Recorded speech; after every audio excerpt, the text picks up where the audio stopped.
right, this is the Evan Ginzburg Show at VillageConnectionRadio.com, an all wrestling special.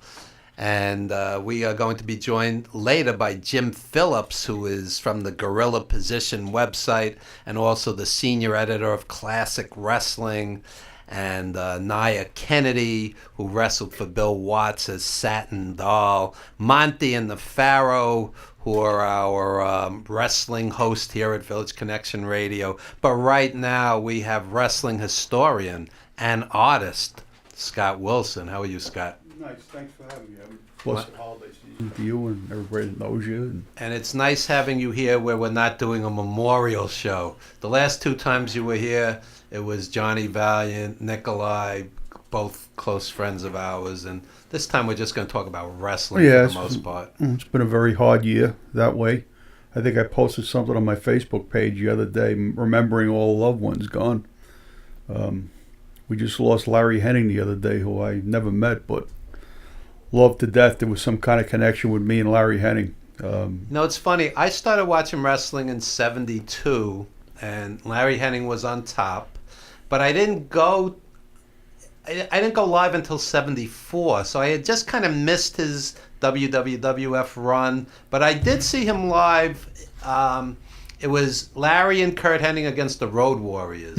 But at that point, he was kind of past his peak. In Jersey? Yeah, in Jersey. Yeah, the Meadowlands. Yeah, that's when they did the Pro Wrestling USA. Right. I think he was just coming in for shots at that point. I don't think he wasn't a kid anymore. I think he'd left the business full time in 1987, from what I've read, and did shots with his son here or there in Portland, Oregon. He'd done a few in the AWA. I was happy to actually see him live, though. People don't know there was extremely bad feelings between him and Vern Gagne for a lot of years. I don't know what it was over, maybe payoffs or something, but I'd read there was an incident where there was one of the funerals from one of the boys in Minnesota, and Larry actually refused to get in a limousine with Vern Gagne at the time. This is in recent years, so maybe within the last 10 years it was. So. Well, from what I understood, if you do like what's the main idea of the story, Vern was a great promoter but not a great payoff man, from what I understand. That's what I heard. I just watched the shoot interview with Larry about a month ago. I have a couple of them, and a fascinating man.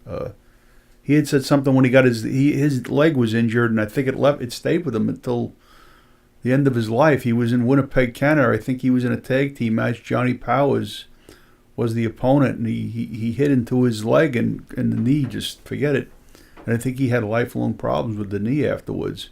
So they needed him to come in for a match, and so they had him out of the hospital bed, and he walked to the ring and stayed on the apron, and it said he was paid $50 for it. Was offended by it. Well, this is when it was like same scenario with the Dynamite Kid. I was just going to say that. Dynamite Kid, they basically carried him to the ring to lose the belt. $25. The guy ended up in a wheelchair the rest of his life. Well, it's a vicious business. People don't realize. Yeah, and there's a lot of personal choice too. Dynamite Kid was ingesting steroids made for horses, which I don't think is a good thing for anybody to do. Not to. Well, he certainly abused himself too. Yeah, I mean that's the other part. I'll tell you, I was sitting in Madison Square Garden in 1982. And it was always a super heavyweight territory where the monster challenges, like our friend Nikolai, would come in and face Bruno and Backlund and Hogan. And I'm sitting there, and all of a sudden, Dynamite Kid and Tiger Mask come out. And this was pre-internet, you know. We had never seen anything like this. We were sitting there with our mouths open. Unbelievable, yeah. It was It was so ahead of its time. I have the tapes of them together. I think I have a tape devoted to the matches of those two together in Japan and the United States. But to sit at the Garden after you see these big lumbering guys, and it was like light years ahead. It was he was an unbelievable worker. I think Chris Benoit modeled himself after him. He did. Oh yeah. I think during the documentary on Dynamite Kid in recent years, actually Tiger Mask goes to the place in England where he was living in a wheelchair. He goes to visit him or something and greet him, I think. I saw footage of that. He did not end up well. Young man, 60 broke years old. And sick and in a wheelchair. And people don't realize at any given moment in pro wrestling, you could have a permanent injury, and they also don't realize the wear and tear that some of these guys have decades. Well, traveling too, the traveling, the lifestyle, the whole bit, plus the pounding and then working, with night after night after night. I mean, it takes a special human being to do that. I think it really does. Wrestlers hate the word fake because they'll say it's a bad word. My hip replacement wasn't fake. My knee replacement wasn't fake. My 3 divorces weren't fake. My kids word. not talking to me aren't fake. The bumps in the ring aren't fake. That's right. The stitches aren't fake. The whole thing. So I think anybody uses that word as a lack of respect towards the industry. Or a lack of understanding. Just last night, Big Cass, formerly of WWE, I saw that, yeah. has a seizure in Philly, and fans are making ridiculous comments like, "Oh, he doesn't take care of himself. He's got a big gut." I'm like, shut up. Have some respect. You got a young guy. He has some, whatever is wrong. I mean, having a seizure in the middle of the day. I mean, everybody's an expert. I think you'll have that mentality with certain fans forever and ever. They also think everything's a work. I mean, yeah. Roman Reigns, that's just a work. No, the guy's got cancer. It's no joke. It's no joke. Well, the industry got ruined with the independent scene in many ways because then you have people buying a pair of wrestling boots and trunks with no professional training or anything else. If you're lucky, a lot of them don't have a pair of boots. Going saying, I'm a wrestler, So, I mean, I don't know. I'm a fan. I love it all my life, just like you did. You have, and I still do. I respect it. I respect the men in it. Wrestling. These men make enormous, men and women, and a whole bunch of them make enormous sacrifices for people's entertainment, the travel, time away from family, the missed holidays. I see it with my son-in-law who's in the police force. He's never home for the holidays, and my daughter and grandchildren stay with us so they can be with us during the holidays and all that. But, it's an enormous amount of sacrifice that people don't do. Driving, plus, every...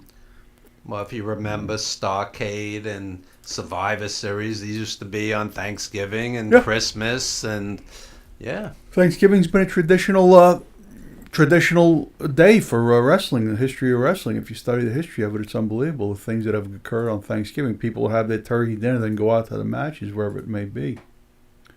In those glory days. Let's not forget Larry Matzik. Larry Matzik passed away in the last 2 weeks, and people really, it's the shame of today. People don't know who he was. An icon in the St. Louis wrestling scene that worked for Sam Munchnick. He'd passed away a couple of weeks ago. Well, that's a major, major loss for the history of the industry, Larry Matzik.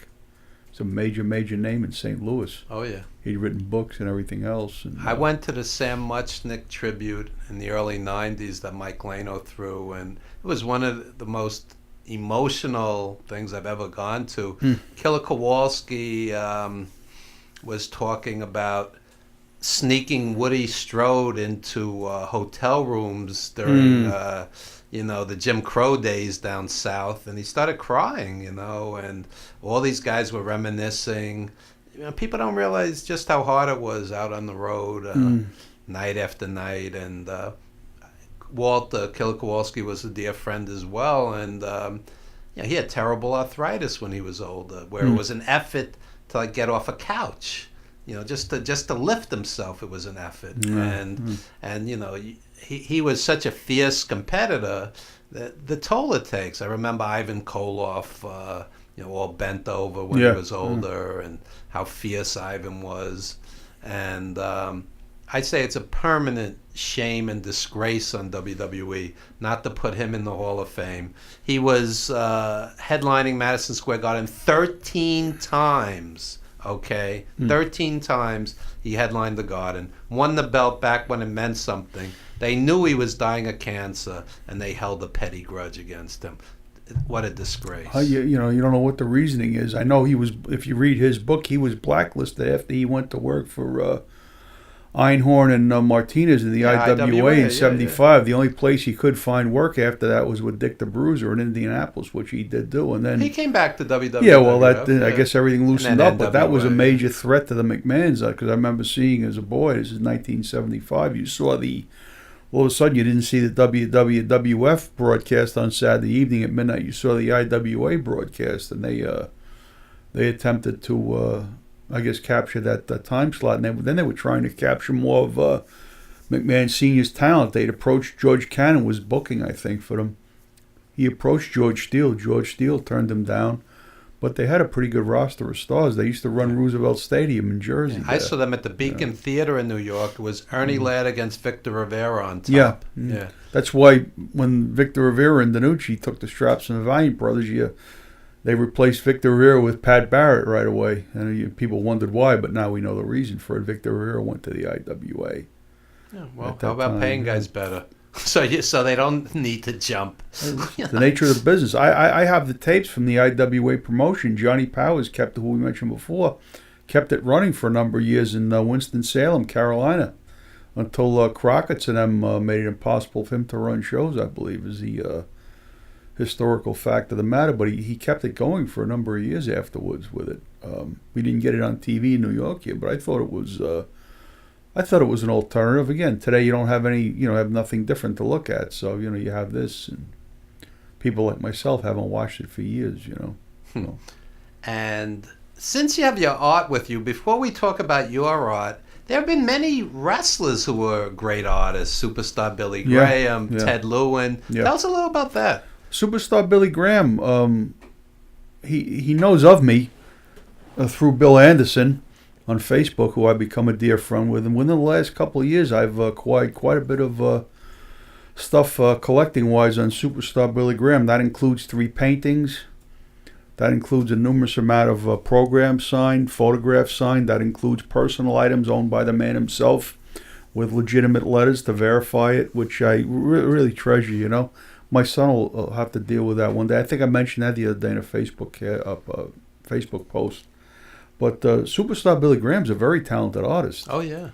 He did an elephant for me. Then he did a gigantic rhinoceros for me. Then there was another one he had done for someone else that I had purchased of cactuses in the thing. It's on his Facebook page. It's on Bill Anderson's Facebook page. Ted Lewin wrote the book about my life as a professional wrestler and as an artist. They were a fascinating family. I think it was called I Was a Teenage Professional Wrestler. Yeah. Very interesting. Yeah, with all his artwork. Shows sketches of the old timers, I think, like Skull Murphy from the era he worked in. That was way back. You're talking about the early 1960s, maybe the 1950s. Who else otherwise that in the wrestling world that I've seen do artwork? Superstar Billy Graham would have to be the most well-known today. We have Ted Lewin. Is there anybody else that I can think of off the top of my head or get reminded of? I don't know.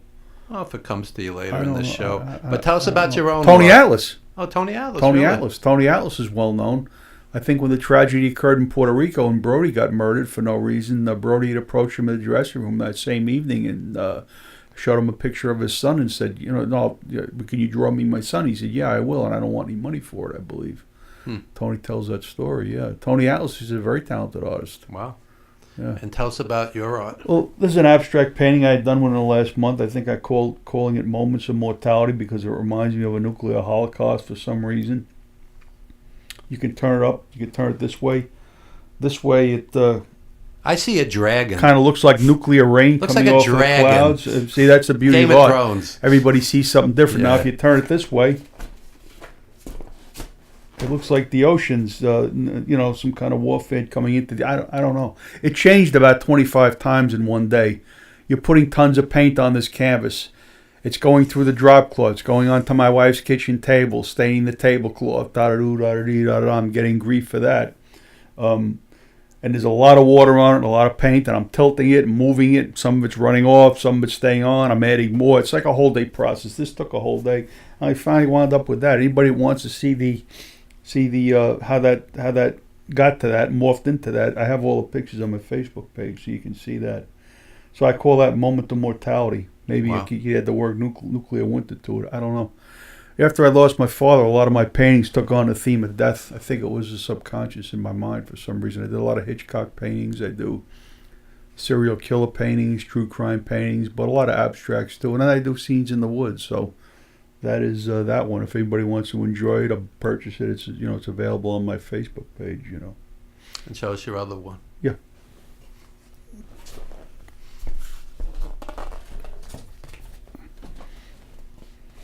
It's an abstract I did before that. A lot of subtle tones in there, a lot of grays. There's a lot of tans and stuff underneath, and I put the yellow on. And there's a stain that's oil-based stain, so it had to dry for a while. And then Then I glazed it afterwards with water-based polyurethane. That one has the water-based polyurethane on it, but then I went over it with oil, tung oil, which makes it shine even more. Then the colors are vibrant. Protects the, more like a varnish. Protects the painting and then, shoots the colors out at people. I do a lot of these like that. I like Jackson Pollock. I admire Jackson Pollock and copy his style of work on or off, dripping, just with a stick or with whatever. It's endless what you can do. There's no mistakes in it. It's very forgiving. And we're going to have a noted artist from China on the show December 30th. His name is Wei Hai, and he specializes in beautiful animal paintings. Gorgeous. There's a woman I'm friends with on Facebook. I don't know her. She does unbelievable horses and a warrior. Diane Capper, I think her name is. She might know Cheryl Dobbins, who's a friend of mine from work, and also knows some other people we were involved with in the past. And she's got one of my paintings, and she's admired my paintings. And you become friends on Facebook, and you learn more techniques. And Diana, I was watching how she draws horses and stuff. I'm going to start to draw her that too. I was watching a Hitchcock Presents episode yesterday with Peter Falk, and then I got to looking on the internet about Peter Falk, and Peter Falk's drawings are unbelievable. He was well known for his drawings and stuff. I want to start that. And myself, I went to yeah. Brooklyn Tech, and I couldn't draw a straight line, so I have much respect. I just draw, that's all, When you're doing art like this, it makes you study. So I've studied Van Gogh. I've studied his works. It's on the internet. Unbelievable. I've studied Jackson Pollock. I've studied Willem de Kooning. I've studied his wife, Elaine de Kooning, who did unbelievable portraits of John Kennedy back in the 60s.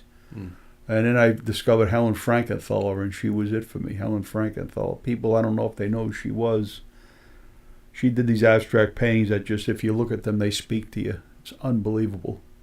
She's gone. I think she passed in 2011, but you can go on. I recommend anybody that's into art to look up Helen Frankenthaler, Frankenthaler. And look at her abstract paintings and tell me they don't talk to you or they don't move you. It's kind of like looking at something inanimate, but it talks to you like a great jazz piece does. I love jazz too, like you do. There you go. And what do you have coming up? Anything? Vacation. I'm on vacation from work now. My regular job is at St. John's University. Gonna do more art. Spend my time with my grandchildren.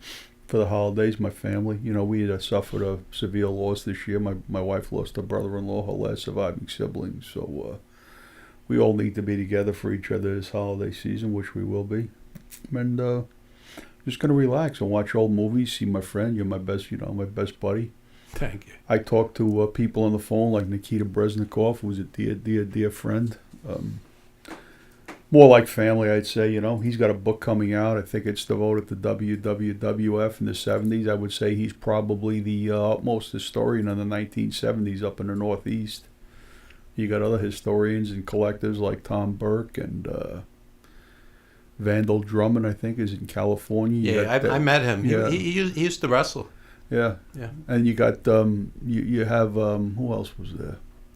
Dave Brzezinski, who's a friend of ours from the Detroit area. Yeah, these people are all they all know their business. They know their. The strange thing that's hit me talking to a lot of these people is nobody knows what happened to Victor Rivera to this day.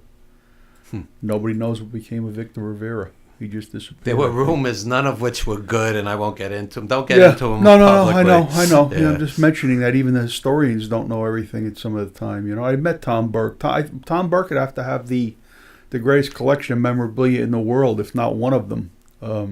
He was friends with Bull Curry, he told me. John Pantosi's a great historian. John Pantosi has out on Long Island stuff, yeah. We have to get him in here one day. You should, yeah. You should. He's got stuff that belonged to Gorgeous George, the original. I mean, this is all legitimate stuff. I've seen the photos of it. He's got the original Kurt Von Hess from the Madison Square Garden days. We've shot documentaries in his house, in his backyard. He's got the boots. It's like a museum. He's got it. Yeah, well, yeah. I think Tom Burke has Kurt Von Hess's jacket with the Iron Cross on it, and he's got the boots with the Iron Cross on it. So John's a phenomenal guy. He used to run the dinner for the Hall of Fame when the Hall of Fame was up here. That's how I met John. I think you have to make your spouses and family aware of just how important these collections are, because I knew autograph collectors who died and their family tossed out entire collections. It's just old books, not even realizing, they were all signed and valuable. Well, I instructed my son, You instructed your son to give it to me. Well, there you go. Yeah. Half to you, half to Akita. I will do it that way. Yeah.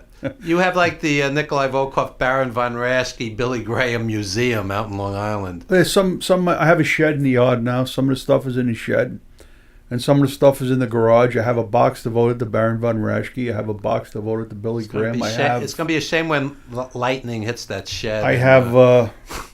I got Nikolai's fur from the Mongols and his boots, I think, and knee pads from WrestleMania.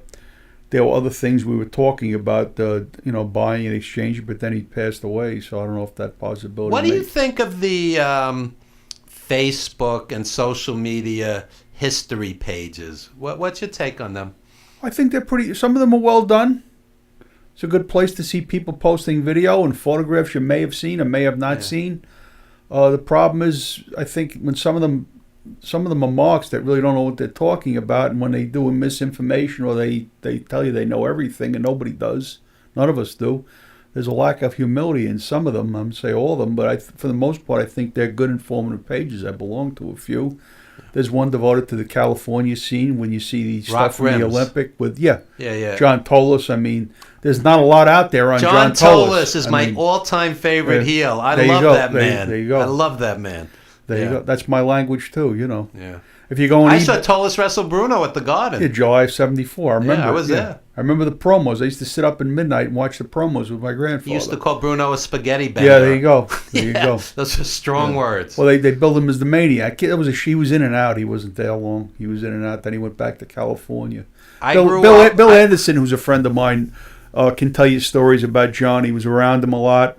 I think after the wrestling business, John drove a truck for the Universal Studios, so he was around the studio sites. He was involved in that short-lived Herb Abrams fiasco there. There's video footage of that. If he came into New York or wherever they ran shows in California. I interviewed Tolis backstage at a Herb Abrams show, the UWF, at the Penta Hotel in New York. The same night I interviewed Lou Albano. They're both gone, but for an old school fan, that was a thrill for me to meet those guys. How could it not be? Then I went on the road with Lou, doing autograph appearances.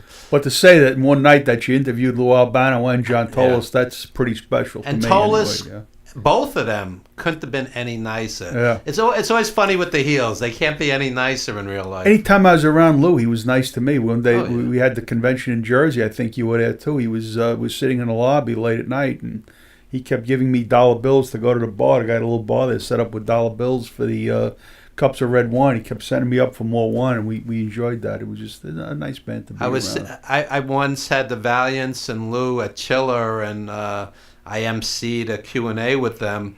And I'm sitting with Lou in the hall, and you have all these guys, with wild costumes, Star Wars, superheroes. Yeah. Lou's laughing at them. He's got the rubber bands in his face, the Hawaiian shirt. Lou is a great character. Oh, they also. I remember to this day in 1974 when they took the Northeast by storm. They came in like stormtroopers, man. It was unbelievable. Yeah. Johnny and Jimmy and then Captain Lou with them. They just came out of the AWA.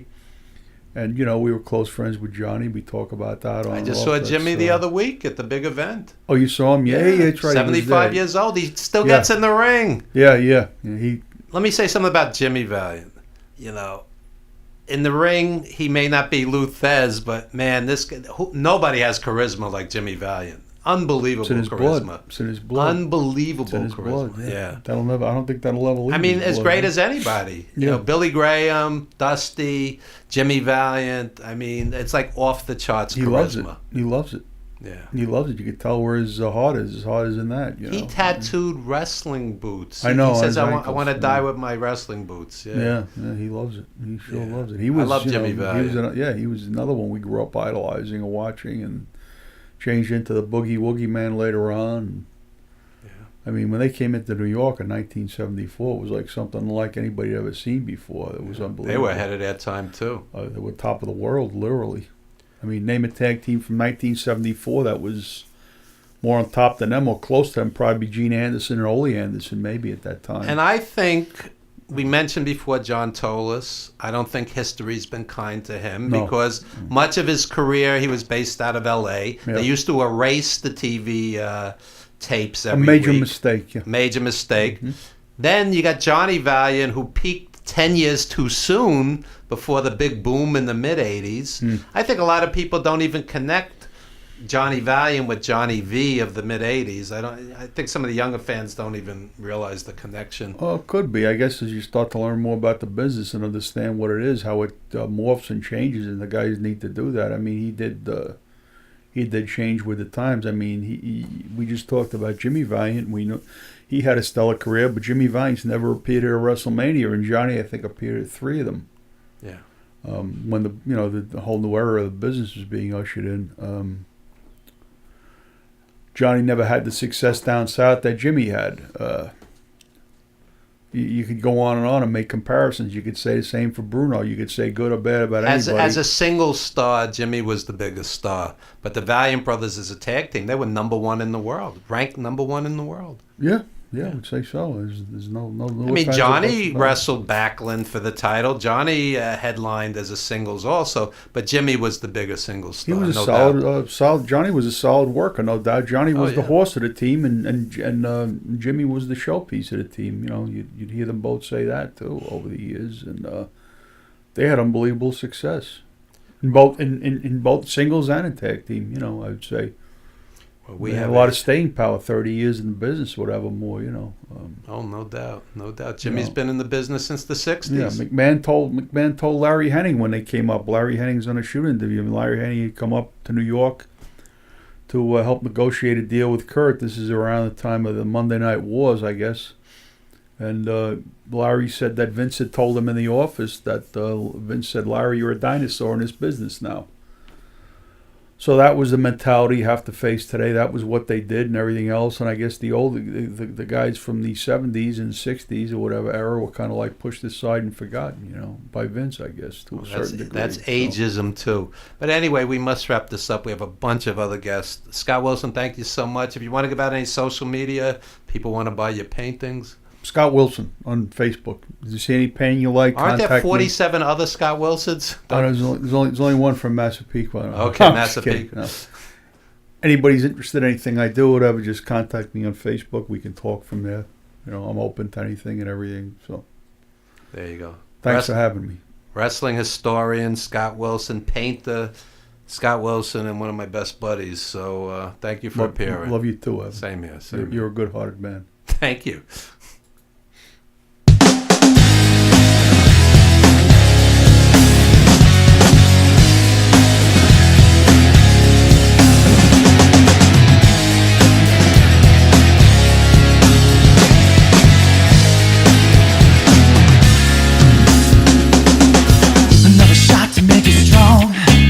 Not to shake it off, another night to make it all feel so exciting. A hot kiss could start a fire, whatever it is can make you high. You never mess when it's inside. It's so inviting. Over and over, I want you again. I want to be closer. Deny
Evan Ginzburg Show at VillageConnectionRadio.com. And we are joined by Jim Phillips from the Gorilla Position website. Show him this shirt, Jim.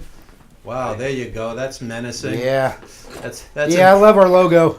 There you go. And also the senior editor of Classic Wrestling. Yeah, classic wrestling for the Gorilla Position. Yes, sir. Okay. And we have Nia Kennedy, formerly Satin Doll for Bill Watts in the UWF, and she's a regular on our show. And tell us about your friendship. How'd you guys meet? We actually met online. Yeah, over the internet. Yeah, and then I did an interview with him. Yeah, for the Road Stories and Ribs. The original column that I came out with at Gorilla Position was called Road Stories and Ribs, and I talked to all different people in the wrestling business and got, all kinds of great stories, and I was connected with Nia, and we formed a good friendship after that. What's the craziest thing that ever happened to you on the road? Oh, man. Vehicles breaking down and... Well, that's standard. What's the wildest, craziest, worst, best thing that ever happened on the road? Sorry, the story I told you. The rib story we did. I don't know. I feel kind of like we were bullying back in the day. It would never go over now, what we did back then. But, us boys and girls, we do cool stuff to each other when we rib each other. One of the guys had... picked up this, I guess we didn't think she was very attractive girl at the show. So we had a few hours to kill before we had to head from Wyoming to go to California. And so we just kept calling his hotel room and barking over the phone. And then he finally got rid of her, and we all stood on the balcony and barked as he walked into the car. Wow. I'm really ashamed of that. A little bit of hazing goes a long way, right? Wow. Yeah, that was in the early 90s. So, yeah. Young and dumb. And Jim, tell us about the Gorilla Position. What makes there's so much media out there. Tell us what makes the Gorilla Position special. Well, it's a storytelling based website. We tell the stories behind wrestling storytellers. That's our motto. So we'll talk and talk to the people that are in the back of the business, and not just the highlights and stuff. And it's not just podcast on top of podcast. We offer a lot of different, a lot of different options. So it's really good.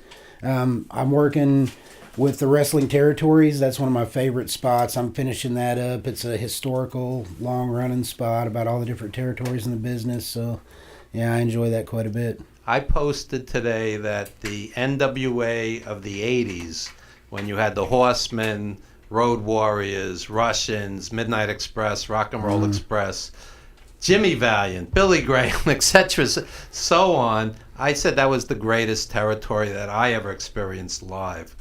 What do you guys think?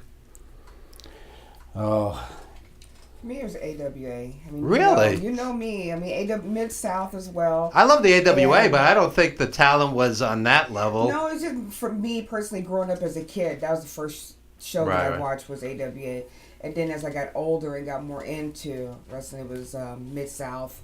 NWA, of course. Mid-South was tremendous. And WCCW, too. Because then you had crossover. You had the Von Erichs, and you had the Freebirds, and all of them coming over, crossing over to Mid-South and NWA.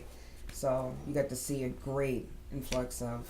Mid-South and World Championship from back in the day, and Championship from Florida. All those places were just like melting pots to get the characters built. So many guys went in there with nothing and came out with characters that they ran with forever. Oh, yeah. Randy Savage. Ritter with Watts, he came out with, I can't think of his first name off the top of my head, but he came out as Junkyard Dog Sylvester Ritter. Yeah, Sylvester Ritter. Yeah.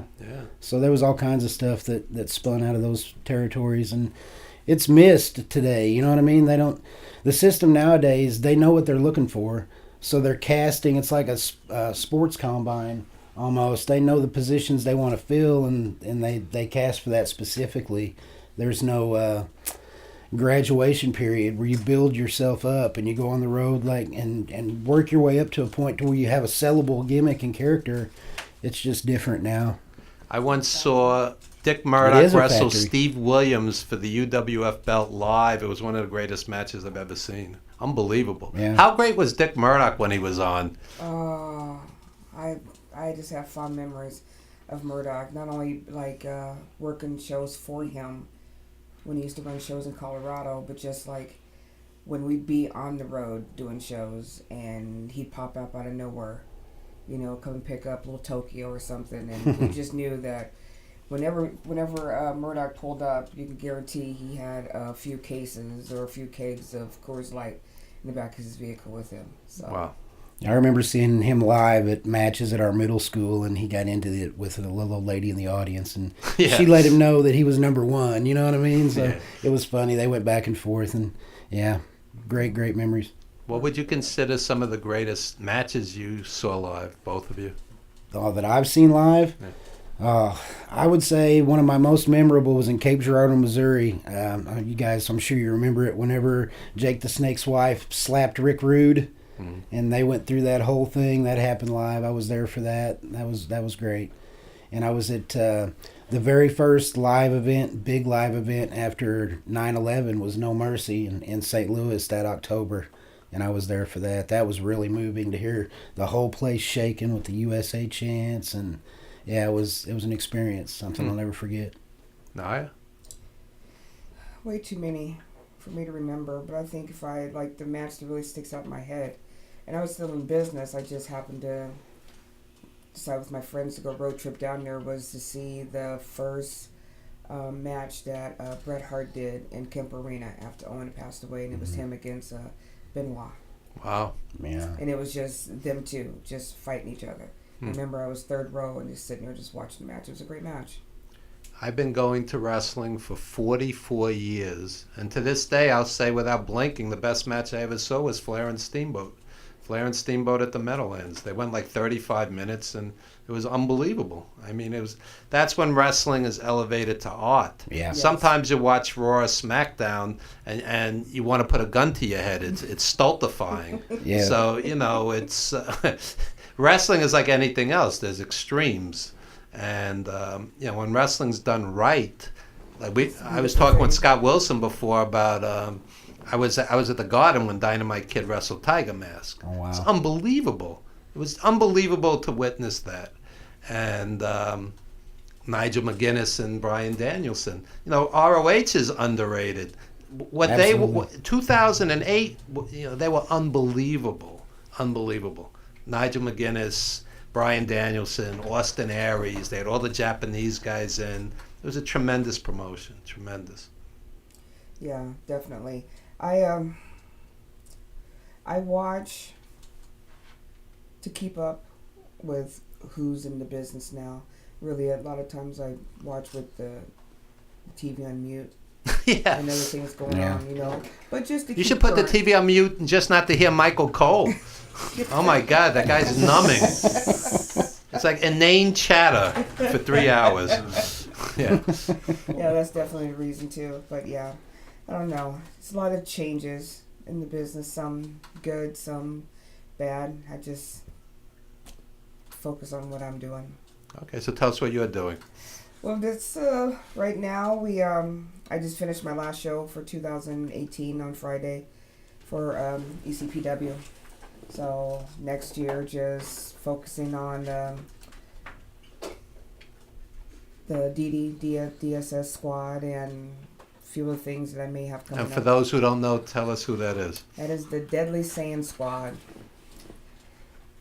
That's Eric Jaden, who's the head guy. He's a Sexy Saiyan Black. And we got the Psycho Saiyan, we got the Bushwick Saiyan, and Cyborg Saiyan. Then we got Hollywood Saiyan, and then Elder Saiyan, who is Anthony Cole. Okay, so be honest, Jim, as a journalist, you're sitting at an indie show Friday night in 2018. Give us your honest impression, the good, the bad, the ugly of it.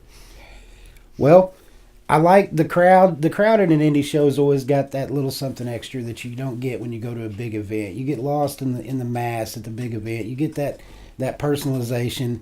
And there was a wrestler there that used to wrestle, Chris Michaels. And we had such a good time. Yeah, we he's one of my buddies. We cut up and had a really good time. And it was good. You see the highs and the lows, though. You know what I mean? You see the guys that are just getting started, that really don't know what they're doing, that are being walked right through it. And then there's some guys in there that are really, that were really good. I can't think of the one. I can't think of the one guy's name. He had it was I can't think. I'm drawing a blank. I'm That's sorry, okay. I can't think of his That's name. It was I can't think. Do you remember the match? The match was he You talking was about Super Nitro? yeah, Super Nitro. Super Nitro. Yeah, he's got some of those guys have got. You can tell they've got the look when you see them, and that they're moving right, they're positioning themselves right, and everything else. But there's others that are just forgettable. You know what I mean? So, you want an honest opinion? There you go. When I see Baron Corbin, he looks like every indie guy I've ever seen down at the Elks Lodge. I don't understand how this guy's made it. It's a lot of that stuff like you were talking about earlier, watching it in mute. A lot of times I'll watch in fast forward ×2 or ×4 just to get to the points that interest me. You know, I like watching Charlotte and some of the stuff that's going on with the women's revolution right now, revolution, whatever they're. Why don't we talk however they about want to that, do it. since Naya's obviously a woman wrestler. I have very mixed emotions about the so-called women's revolution because I don't think I've seen 10 4-star matches in 10 years. I honestly haven't. But I think in and of itself, I think Charlotte's a great wrestler. I think Asuka's a great wrestler. Natalia, and others. Gail Kim, I like very much. Yeah. I think there's like some Becky Lynch. Becky Lynch. Becky Lynch Yeah, is doing Becky great. Lynch. She is going over huge right now. I was on the fence with the man thing. You know, it's like, Yeah. I get it. Okay, I get it. It's worked for you. And I've been having this debate with people, or having this conversation with people. I kind of feel like, the women have been fighting so hard, to come to be looked at as equal as the men. And you finally get up there, and instead of saying, I am the woman, I am the one, you choose to call yourself the man. Yeah, I thought Yeah. that was kind of I a don't get it. sidetrack from the. You would need a team of psychologists to figure that out. Yeah, I I don't just get like, it. okay, whatever. If it works for you, I'm happy. You see, what bothers me is I'll go to the garden or whatever, and you'll have 3 or 4 women on each team, and by the time you're done with the entrances, the blaring music, the whole deal, it's like the match itself is 5 minutes. It's like I just want to see 2 people have a great match, like a Charlotte Flair and a Becky Lynch. Just have a great match. Yeah. And the great matches to me are few and far between. I like the hunger that you're seeing in them, though, in the female wrestlers, because they're getting that opportunity and they're having to earn it right now, and they're giving them the open stage to do Their it. pay-per-view was good. So, Yeah, it was. It was the pay-per-view that they hardly pushed, and they did a great job. But you know what I enjoy to do? Like I do subscribe to the network, and I do because I think they have some great content in it. And like to go back into the history, like I'll go back and watch some old Judy Martin matches. Yeah. You know, like Leilani, Yes, the Glamour Girls. yes. I mean, Jumping Bomb Angels. Yeah. that's some of Yeah. the best That's one of my favorite women's tag team matches there were. Yeah, yeah. Those matches right there. yeah. The Bomb Angels were great. Oh yeah. Oh yeah. When I watch wrestling, I want to see wrestling. I want to see great wrestling. I have no interest in the stilted promos. I have no interest in the comedy that isn't funny. I have no interest in the 87 commercials that inevitably interrupt the 1 or 2 good matches. Yes, it definitely does. Definitely does. Yeah. Don't cut into a quality match with 17 commercials, which takes you totally out of it. Then they bring you back to the match. Then they cut to more commercials. It's like, have some respect for the art. Yeah, exactly. Raw Live is the 3-hour show. If you watch it on Hulu like I do, it's an hour and 30 minutes. Yeah. So half your show And is 20 gone. minutes of that is worth seeing. Yeah. So basically, you're devoting 3 hours of your life. You're devoting an entire evening to 20 or 30 minutes of quality wrestling. I'd rather watch a good movie. I don't even have USA Network on my system anymore, on my cable package. I'm done. I'm done. I scour YouTube. I tell everybody, if you're bored with the product today, get on YouTube. You can find so many great classic matches and see what it was like. You know what I mean? The Portland territory. You know what I mean? Ray Stevens and those guys up there and all that stuff, and San Francisco. You've interviewed a ton of legends. Whenever I interview the legends, they tell me Ray Stevens in his prime was the greatest of all time. I've heard him and Buddy Rogers. That's what they Johnny always say. Valentine. Those are the 3 Johnny names. Those are the 3 names that I always hear. Yeah. Yeah. And when they talk about heels, it's always Kowalski, the Sheik, the original Gorilla. Sheik. Yeah. Yeah, Monsoon. Yeah.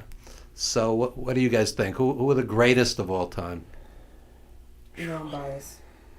Yeah, that's I'm okay. biased. I'm always going to say Nick Bachman.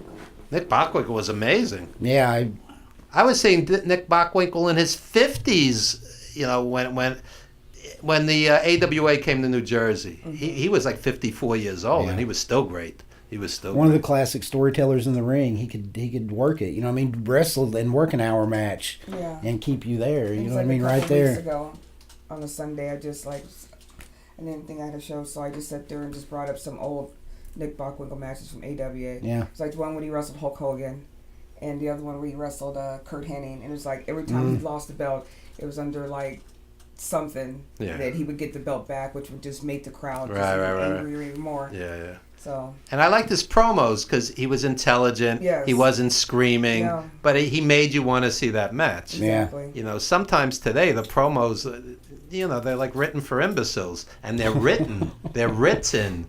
You know, it's not Yeah, there's no free spontaneous. form. It's sad. Yeah.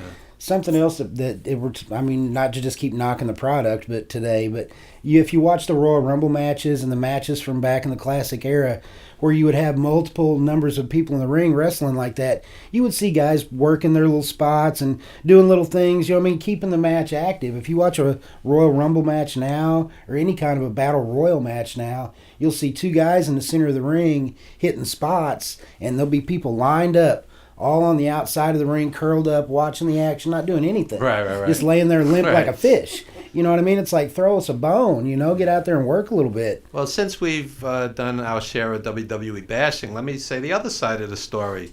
You know, when I was a kid, I'd see Ivan Putski put a guy in a 12-minute headlock, and it was numbing. And today you have guys like Bryan Danielson doing things that, Daniel Bryan, doing things that these guys couldn't have even dreamt of 30, 40 years ago. Yeah. I mean, these guys are doing amazing moves. So, you know, there is the other side of it. And on any given WWE pay-per-view, there's those 2 or 3 really top-notch matches that are worth seeing.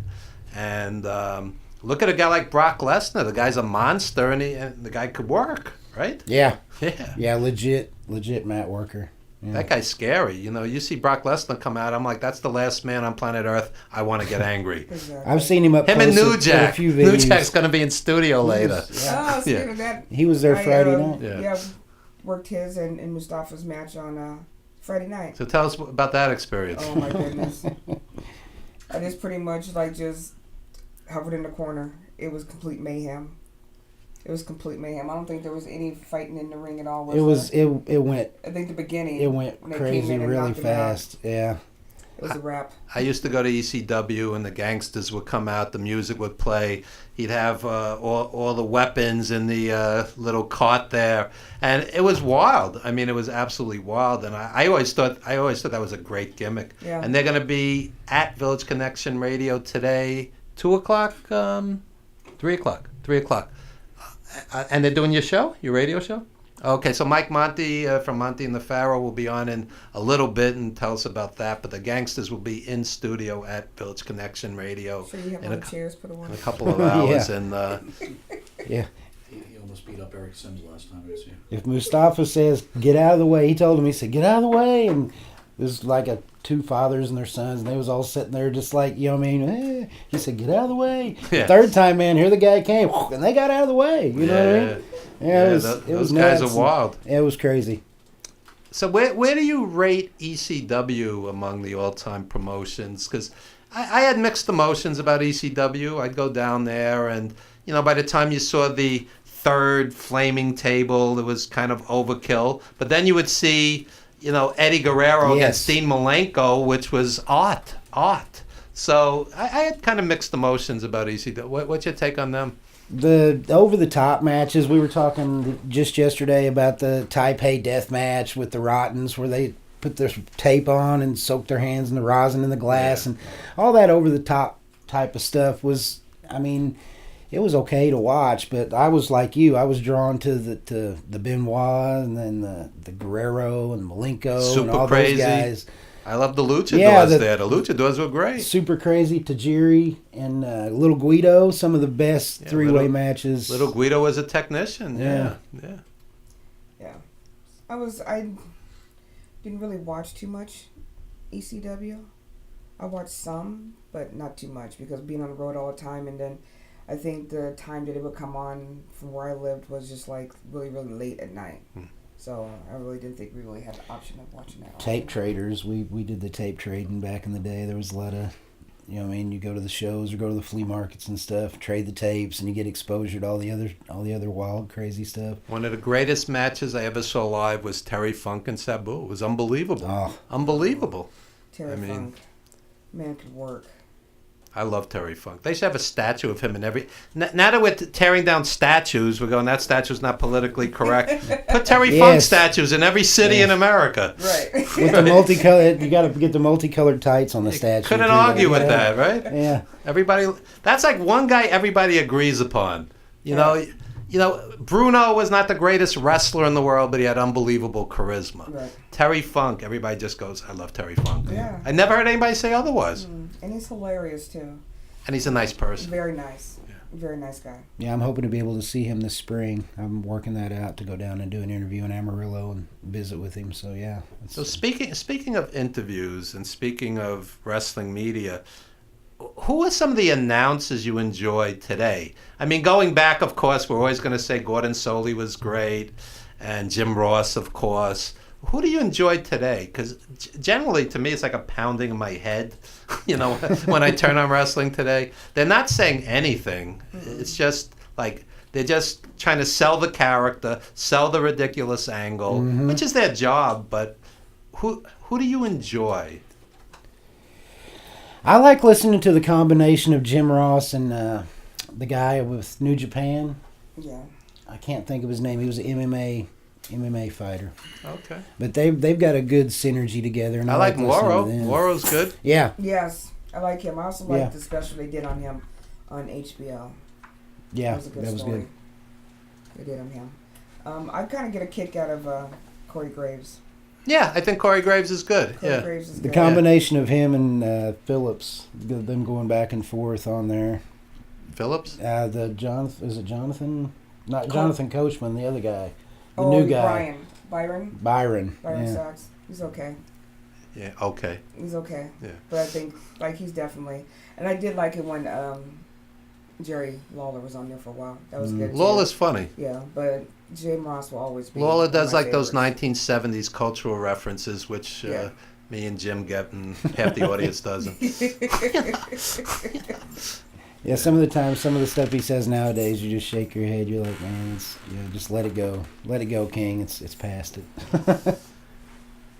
He was great in the ring, though. Oh, man. Yes. Unbelievable charisma, that guy. I saw him wrestle Terry Funk. It was wild. Good man. Saw him wrestle Bret Hart. Oh, wow. Yeah. Bret Hart always had great matches. I liked Bret Hart when he was with the Hart Foundation as opposed to his singles matches myself. You know what I mean? I liked the tag team action.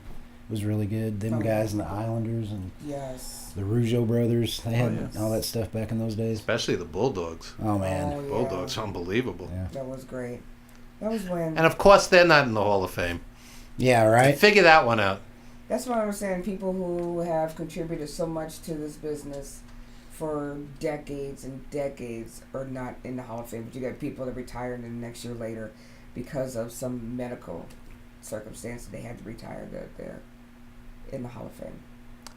I'm not saying not deserved, but I mean, a lot of it's politics. Why some of these great guys are not getting in there though. They've done something in their career that rubbed, somebody the wrong way. What did Ray Stevens do? He always worked. He was in and out of WWF constantly. Right. I mean, he wrestled Pedro. He came back against Snooker in the early '80s. Oh yeah. I mean, I don't think he did anything to alienate himself. No. I just think it's like out of sight, out of mind. They're not making money off of him anymore. Very well could be. That is true. The marketability end of it. That is true.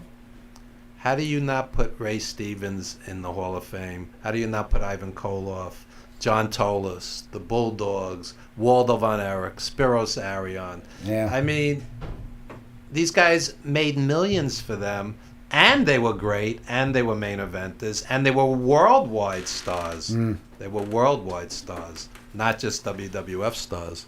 So I think it's an outrage. Yeah, I'd have to agree.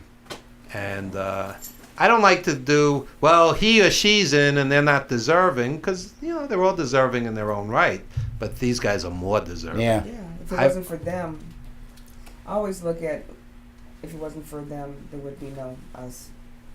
That's why I always say it. I always pay homage to, like, Princess Victoria and Leilani Kai and Judy Martin and, Leilani's great. Wendy Victor and all them, because if it wasn't no them, there wouldn't be no us. Just like the younger ones now, I was one, if it weren't for us paving the way on the road, making it easier for you guys to get in. That's one of the main reasons I like doing the classic wrestling. It's not just for the nostalgia and, but wasn't that great? Remember those good old days? A lot of these young kids now have no idea, where the foundations are at. And I think they need to know, It needs to be preserved. So what is the place of wrestling history, wrestling historians in the business? I love reading about the old school stuff. Yeah. At the same time, I get a little turned off to, there's been no good wrestling since back in the day. There's been no good wrestling since the 80s. And I'm kind of like, that's bullshit. Yeah. It's like Ring of Honor is great and New Japan is great and et cetera, so on. Pro Wrestling Guerrilla, et cetera, so on. There's all kinds of independent level promotions. That are excellent. Old School Championship in Charleston. Those So I get guys turned are off great. to that end of it, I haven't watched anything in 30 years. It's like, come on, That, to me, that's not being supported. Selective ignorance is to a certain extent. You know what I mean? You just want to thumb your nose at something just to be thumbing your nose at something. That's my opinion. Sometimes when people down the business. What do you think of elitism in wrestling, where like the New Japan fans will look down on the other fans? That's a little ridiculous too. Yeah, it is ridiculous. My philosophy is to each his own. Whatever a person enjoys, you may not enjoy, and vice versa. But who are you to criticize what another person enjoys? Well, you shouldn't dog anybody else's decisions, but brand support, definitely support what you like. But you shouldn't ridicule somebody else for what they're watching. To me, it's a smorgasbord. Like I said, if you watch a 3-hour Raw, there's that 20, 30 minutes of excellent wrestling. If you watch a WWE pay-per-view, there's those 2 or 3 or 4 excellent matches. If you're selective and you pick and choose, I'd rather watch New Japan, Wrestle Kingdom. Oh, I'd rather watch Ring of Honor. But at the same time, you can't... Wrestling is like anything else. There's great wrestling, there's garbage wrestling. There's great horror movies, there's garbage. There's, that's anything. Yeah. So... what I don't quite understand is somebody throwing down several $1,000s for a wrestling ticket. That I don't understand. Yeah, that makes no sense to me neither. Me too. And me and that philosophy too is to each his own. Make my money. Well, that's the only way to look at it. Okay, so let me flip it. What bothers me is you'll have some old school legend who needs a surgery of some kind. There's a GoFundMe, right. And the guy will break into a cold sweat. Oh, I don't gift any of those, but here's $800 for my WrestleMania ticket. Right. See, that kind of irks me. Right. Yeah. But then again, maybe the person they never followed that person, so this person is needing this hip replacement surgery, like, we think about it. Some of these younger kids, they don't know who Bruno was. Half of them don't even know who, like. I guess you always know who the Road Warriors are, but there's some guys that they don't even know about. So they're like, why should I donate to this person? I didn't even watch this person wrestle. But I've also heard people go, I don't give to any of these, none of these, because some of them aren't legit. Well, what about the ones that are? Yeah. Don't dismiss all of them. Right. It's, and even if, God forbid, you threw down a couple bucks and it wasn't legit. Right. What about the guys you actually are helping? Right. And that's the nice thing about the CAC too, is that they're there for workers who aren't able to get help from WWE or something like that. The CAC makes it possible for if people need help with bills or need help with surgery, then that's another reason why the CAC is such a great company. I agree. Great they do all kinds of great stuff. Jim, since you're a historian, who do you consider some of the greatest historians that are still around today? We were talking earlier about Tom Burke and Dave Brzezinski and guys like this. Oh yeah. Well, I'm obviously I got to bring up Apter. You know what I mean? He's one of the guys that I looked at growing up. And with Bill's the very magazines. supportive. Oh yeah, Nice he's a guy, great guy. Yeah. Anybody else? I like Mike Mooneyham a lot. You Oh, know, yeah. Me and him are real good friends. Again, in Charleston, I lived in Georgia for a little while down there in my travels and got to know those guys. And yeah, they're really great. Mooneyham is a writer. Mooneyham is a journalist. Mooneyham is not some hack with tech skills and a website obsessively overanalyzing Yeah. raw. The guy's a grown man. He's a writer. There's a big difference, and I think people mistake in wrestling. They mistake writing for scoops. They mistake writing for gossip and news. Mike Mooneyham's a newspaper writer. There's a big difference. There's a major difference. He's a top-notch guy. And You know? the Charleston Post-Courier, I think, is one of the only newspapers in the country that has got a column for wrestling, which is great. A good writer will make you cry, which is very different than, oh, I don't like that angle with Dean Ambrose on Raw. Yeah.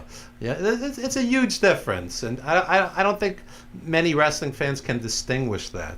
Well, that's one of the things we like at Gorilla. We tell the stories, and it's like I sit down and I write these stories. You know what I mean? It's not just like play by play. This happened, that happened, 1, 2, 3. It's, you know what I mean? It tells the story of how these things started and how these territories got built up and the different wrestlers that worked through them.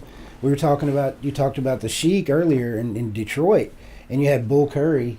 Nobody hardly remembers who Bull Curry is. One of the most hated heels. Oh, yeah. And Guys like Bulldog Brower, Bull Curry, people forget. Bull Curry, History isn't kind he to would them. chase you into the crowd. I remember I read a story in one of the a little bit of research I was doing for that territory, and Bull Curry was struck with a foreign object from the crowd. And nowadays, the wrestlers just turn around, look at the crowd, the security would mob them and take them out. Bull Curry jumped the guardrail, chased a man into the stands, and the guy took off running, chased after him. You know what I mean? Yeah. It was just the great old stuff. I saw Abdullah the Butcher and Bruiser Brody wrestle in Jersey. Oh, my God. They were rampaging through the crowd. The crowd was fleeing like a Godzilla movie. It was insane. It was insane. Yeah, I man. saw the original Sheik wrestle Abdullah in Philly, and the original Sheik at the time was probably 65 years old. He wasn't a kid.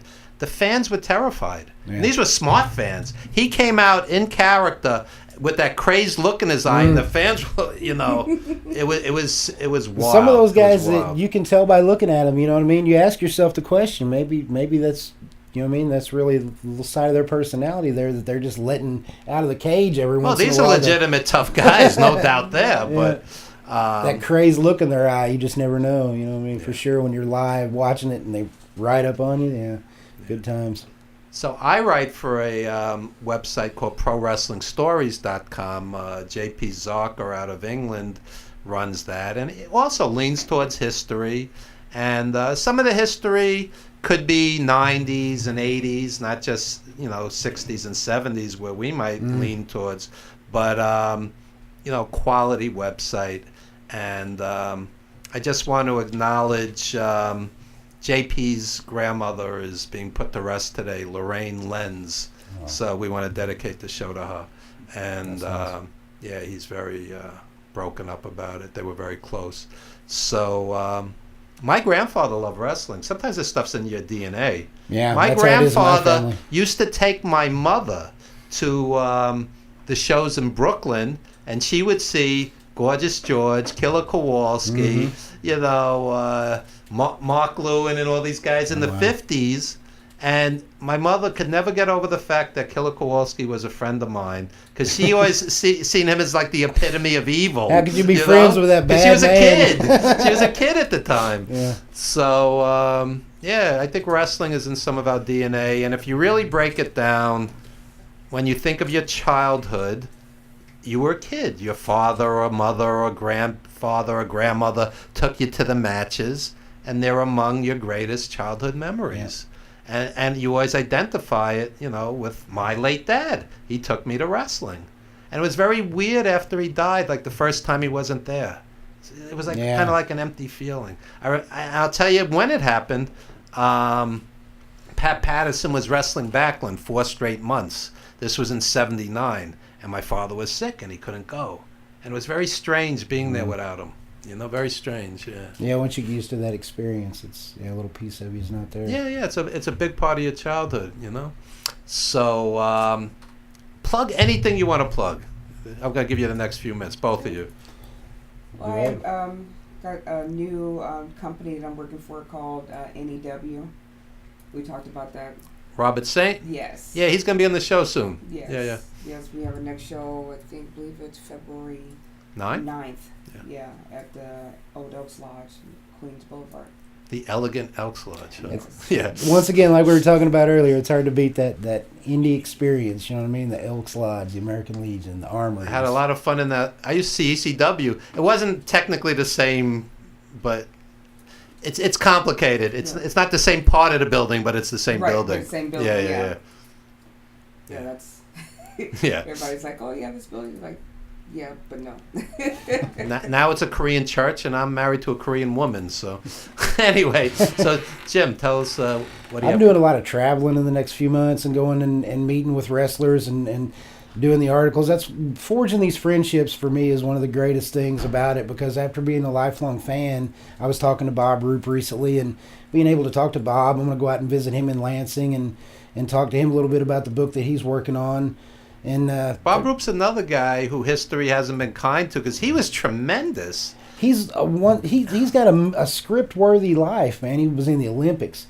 He went and was wrestled in Iraq against Adnan El Casey, and I went to Florida on vacation in the '80s, and he was there with Sullivan's Army, Mark Lewin. Bob Roop was great. Oh my God. Yeah, Maya Singh.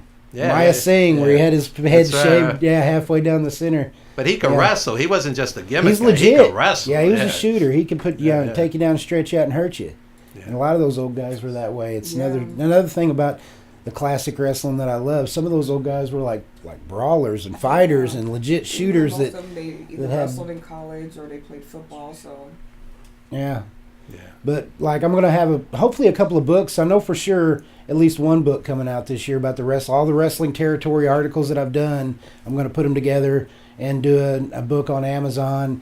And I'm also working with John McGuire. I don't know if you should be familiar with John. He did all the WWF themes, Demolition, Honky Tonk Man, Okay. all that stuff. Worked with Jimmy Hart. Me and John's collaborating on a book about his life. So there's a lot of irons in the fire, and I'm a road soldier, man. I love being out there and traveling and going to see the events, just like this, coming out here for this weekend. And, that's what it's about for me. You can sit there in your house and behind the keyboard and watch television twice a week and act like you know what's going on. Or you can get out there and really, experience it and hit the road and do it. And I prefer the journeyman way of doing things than There you go. just to sit back and talk about it. I tell people that You gotta live it, yeah. when I'm on my deathbed and I'm thinking back on my life, it'll be all the great concerts, all the great Broadway shows, and all the great nights at wrestling. Yeah, man. The best nights of my life. And we were talking about that earlier. You can be a materialistic person and have all the nice, new, fancy stuff in the world sitting in the corner, and it's not going to fill your soul up a bit. It's the travel and getting out and experiencing it and being immersed in it. You know what I mean? That's where Well, it's at New for me. York has the best and worst of everything. My father was a New York City cab driver. He picked up Jackie Onassis one night. She said to him, if you had the time, money, and energy, you could go out every night of your life in New York and experience something different.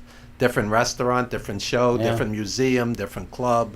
I mean, I live in New York my whole life, and I'll go, I've never seen this before. It's an amazing place. It was my first time to be stomping around the city, and it was Yeah. a lot of fun. I used to drive a semi, so And you did the touristy stuff. Yeah, we did. well, yeah, a little bit. next you know what time, I mean? next time I'll take you to see the wild stuff. Yeah, there's definitely going to be a next time. I'll be back in a few months, I'm sure. No, seriously. Yeah, absolutely. We definitely made our rounds yesterday. Oh, yeah, we got it in. Yeah. Not thinking about it being a Saturday. We had Rockefeller Center, Bryant Park. I've never seen quite so much congestion. I mean, I've traveled to a lot of I different wouldn't. cities, I wouldn't recommend lived in a lot of driving in different cities, Manhattan, but but I mean, it was like It was There was terrible. just people And walking I'm a big around. guy, man. Yeah. I'm no small guy. And Did you people- see all the drunken little bitty people Santas? run right into We you, did. man. We Yeah, yeah. did. We did yesterday. Yeah. All the drunk Santas yesterday. Yeah, they were everywhere. I could live without the drunk Santas, but Yeah, boisterous. That's all I can say. There. any websites, any social media, anything you want to plug?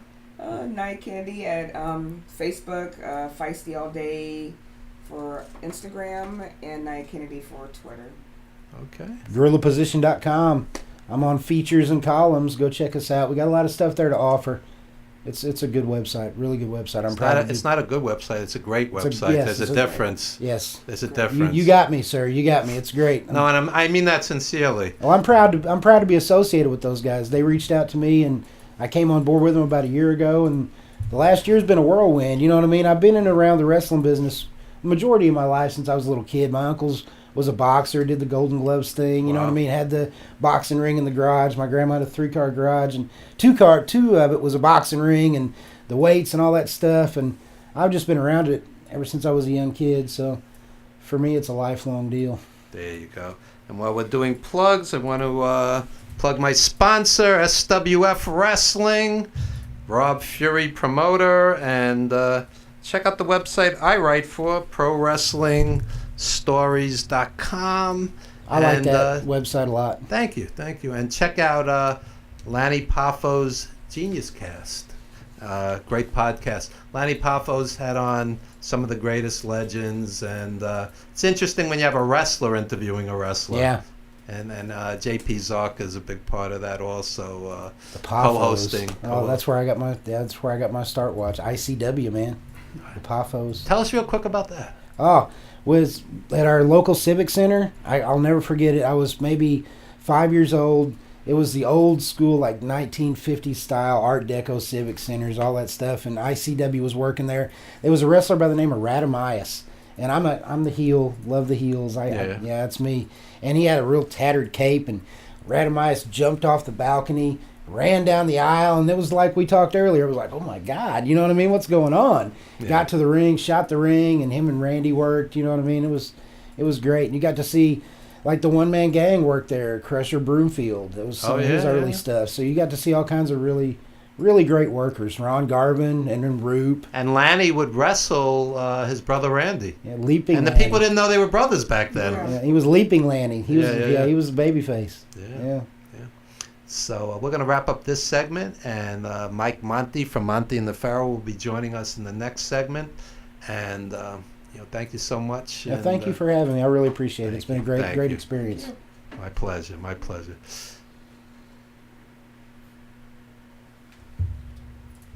That's the end. Yeah, that's the cue. Live radio. Yeah. It's a shoot. So, Jimmy's not coming? Thanks, you. Oh, he's here. Okay, great. Are we still?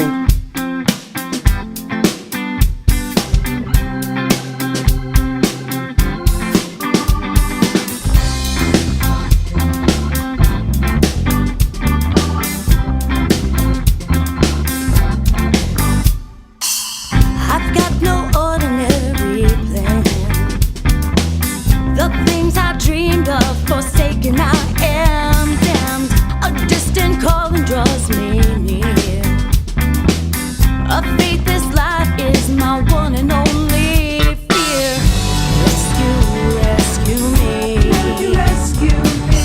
Won't somebody save me? Rescue me. Won't somebody save me?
forsaken I am damned.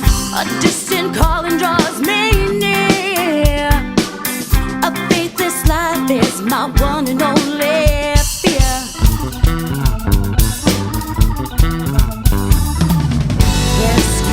Rescue me. Won't somebody save me? Save me, save me.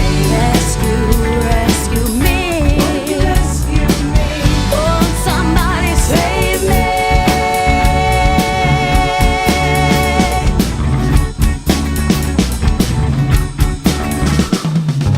Come on, rescue me. Come on, save me. Come on, rescue me. Save me.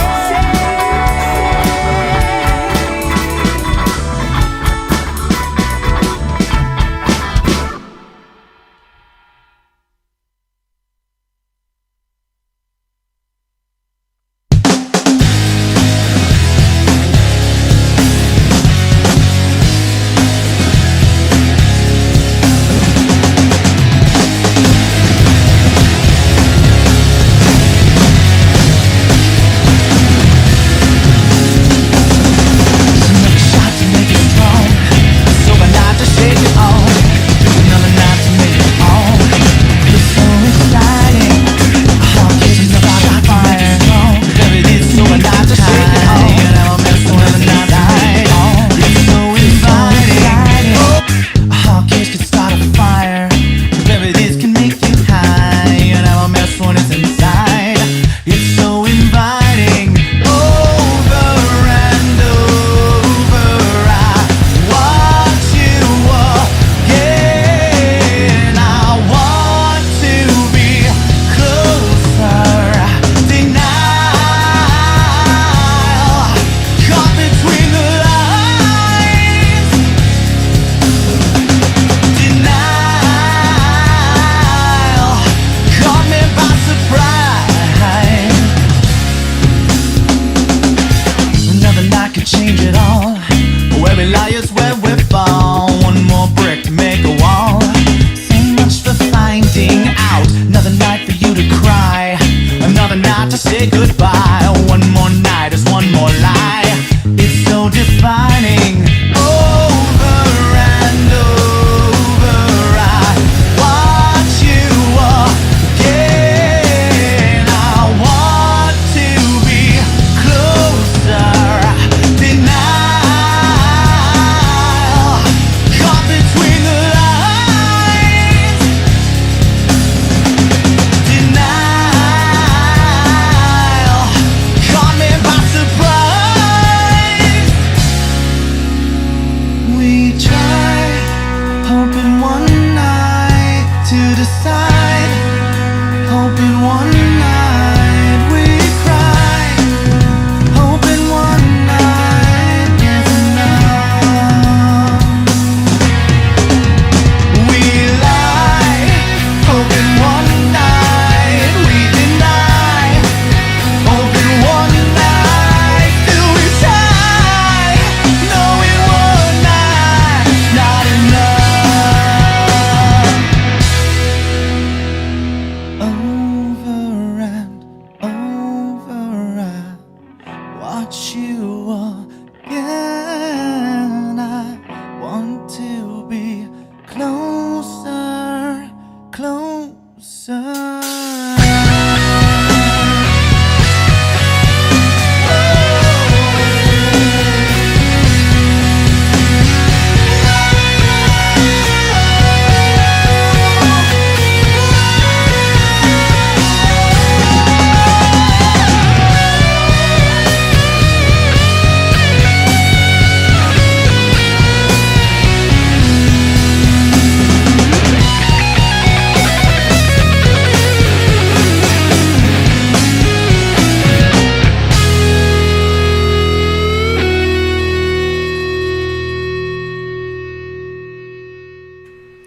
All right, we are back with the Evan Ginzburg Show at Village Connection Radio with the notorious Monty and the Pharaoh. Notorious. There you go. Monty Nefaro, Thursdays, 8:05 here at Village Connection Radio with their own wrestling show. What I do is not technically a wrestling show. We do an arts program featuring wrestling. They do pure wrestling, and you are wearing the Macho Man shirt. Little Macho Man, yeah. There you go. That's old Keeping it school. old school. That's old school. Where do you rate the Macho Man among the all-time greats? Top five. Top five. Top five. Yeah, that's fair. Again, I think wrestling is has to do with how you're influenced as maybe not a child, but teens or whatever else, right? I understand we're older, so I get the idea that we don't love wrestling the way we did when we were younger. So these guys that influence your life, if you did watch professional wrestling, they hold, near and dear to your heart, right? I'll tell you, when I watch a Okada versus Kenny Omega, I love it just as much, if not more, because I'm appreciating the artistry of it. Yeah. But you guys are real pure wrestling fans. I'm listening to you guys. You guys could go to YouTube and pick up a match. For me, you got to talk me into the seat. So, again, superstar Billy Graham wasn't the best wrestler in the world, but boy, that guy could talk you into a seat. Oh, yeah. I mean, you talk about Hogan Andre, which I consider the most influential, probably greatest match in the history of wrestling. It was not a great wrestling match. I mean, Hogan did all he could for Andre, but I got to tell you what, Great theater. I still watch it, and the hair on my arms raise up. Oh, by the way, hey, how are you? Haven't seen you in about a year. What's going on? My hair got long. I haven't seen him in almost a month. So My health went. Really? Oh, yeah. You okay? Can I say something about Andre and Hogan? Sure. Analyze the art of promotion this way. It's okay? Andre and Hogan wrestled in... Put the mic near him. It's not... Let me say something about Andre and Hogan. Andre and Hogan, if you study your history, wrestled in Shea Stadium in 1980. Mm-hmm. I think the top of the card was Zbyszko and Bruno. Yep. Hogan was a heel with Freddie Blassie, and Andre was still in the prime, I guess, nearing the end of the prime of his career. The match didn't draw any money. Now you take 7 years later, they took a giant whose body was broken down and promoted the thing as WrestleMania 3 at the Pontiac Silverdome. It's going to be remembered forever. See the art of promotion? Sure. Vince McMahon did that. Right place, right time, right circumstances. it's the art of promotion, but it's also, when you talk about promotion, it's about talking people into the seats. I mean, they purposely never mentioned any of those matches. I saw them at the Long Island Arena, Yeah. and I went to see Sure. I went to see Sergeant Slaughter in the Sure. Cobra Clutch Challenge against Tony Garea. Sure. That was more important for me Yeah. at that time That than was actually Andre harder. Hogan. Yeah. Actually hotter. But you talk about Andre being undefeated and the promotion and how big Hogan was, and they talked you into that seat. You couldn't. That match could have been entirely terrible, and still been great. They put the It sizzle was on great it. theater. Yeah. At Yeah. the end of the day, it was great theater. His That body match. was broken down. If you watch Sure. the match close, Sure. he was wearing a back brace. Sure. He was wearing a back brace in the ring. Yep. They promoted a mega event, and that was a part of a mega event in my eyes. When you turned Andre heel, in my eyes, you didn't need to talk people into the building. I mean, Andre was a heel for years in Japan. The hardcore fan would know that and see that and everything. He was unbelievable as a heel. It was the right way to go at the time, And that is not the voice of God. That is Scott Wilson speaking off camera. Hey, Scott. So do you agree that's probably the most important wrestling match in the history of wrestling? That match? Yeah. You can go back to 1961. There was an important move with Pat O'Connor and Buddy Rogers, I think. Oh my God, sure. You can go back That set to the that. course It's for different. everything. I guess every era is different. I mean, then you had Got your Gorgeous landmark. George before that. You had a lot of the matches with Fez. They were talking about putting Fez in the ring with Bruno for the Undisputed World Heavyweight Yeah. Championship. That whole thing fell apart, I think, Yep. from behind the scenes. Yep. They talked about that. Yep. Truthfully, the one match I would have liked to see both men in their primes, to me, Vern Gagne is the greatest in-ring mechanic I've ever seen in my life. I would take Vern Gagne in his prime in the 1950s and put him against Bruno from the 1960s in a shoot match. God knows what would have happened. In a shoot match. See, yeah, that's a good point. That's but, interesting. You keep on the passing of Dynamite Kid, and you talk about that Tiger Mask match.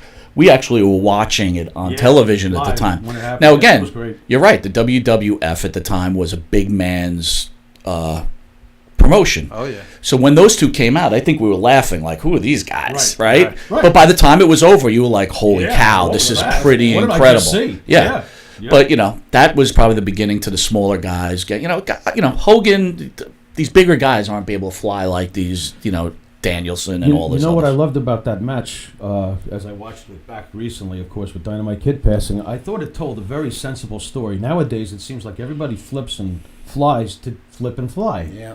What I loved about that match is very quickly, early in the match, they start going at it, and Tiger Mask quickly shows, hey, I can go aerial. What I loved about this match was his Dynamite Kid tries to ground him. It's great. It makes sense. He was like, no, I'm going to ground you. You're not going to be flipping around like this. He tries to ground him. But he can't ground him, so he actually starts matching him.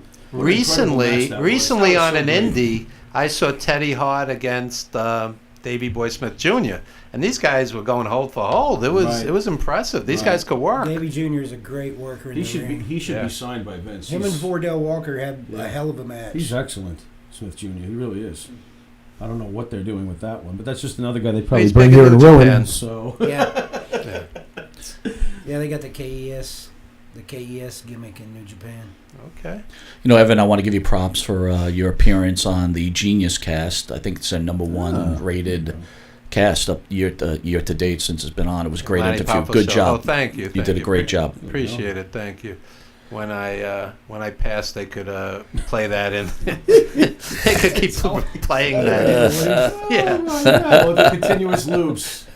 Every time we do this show, somebody just died, right? Larry Henning was like a hero of our youth, Yeah. you know? That was another one. Again, listening to the show earlier and then being in studio listening, you know, wrestling's changed.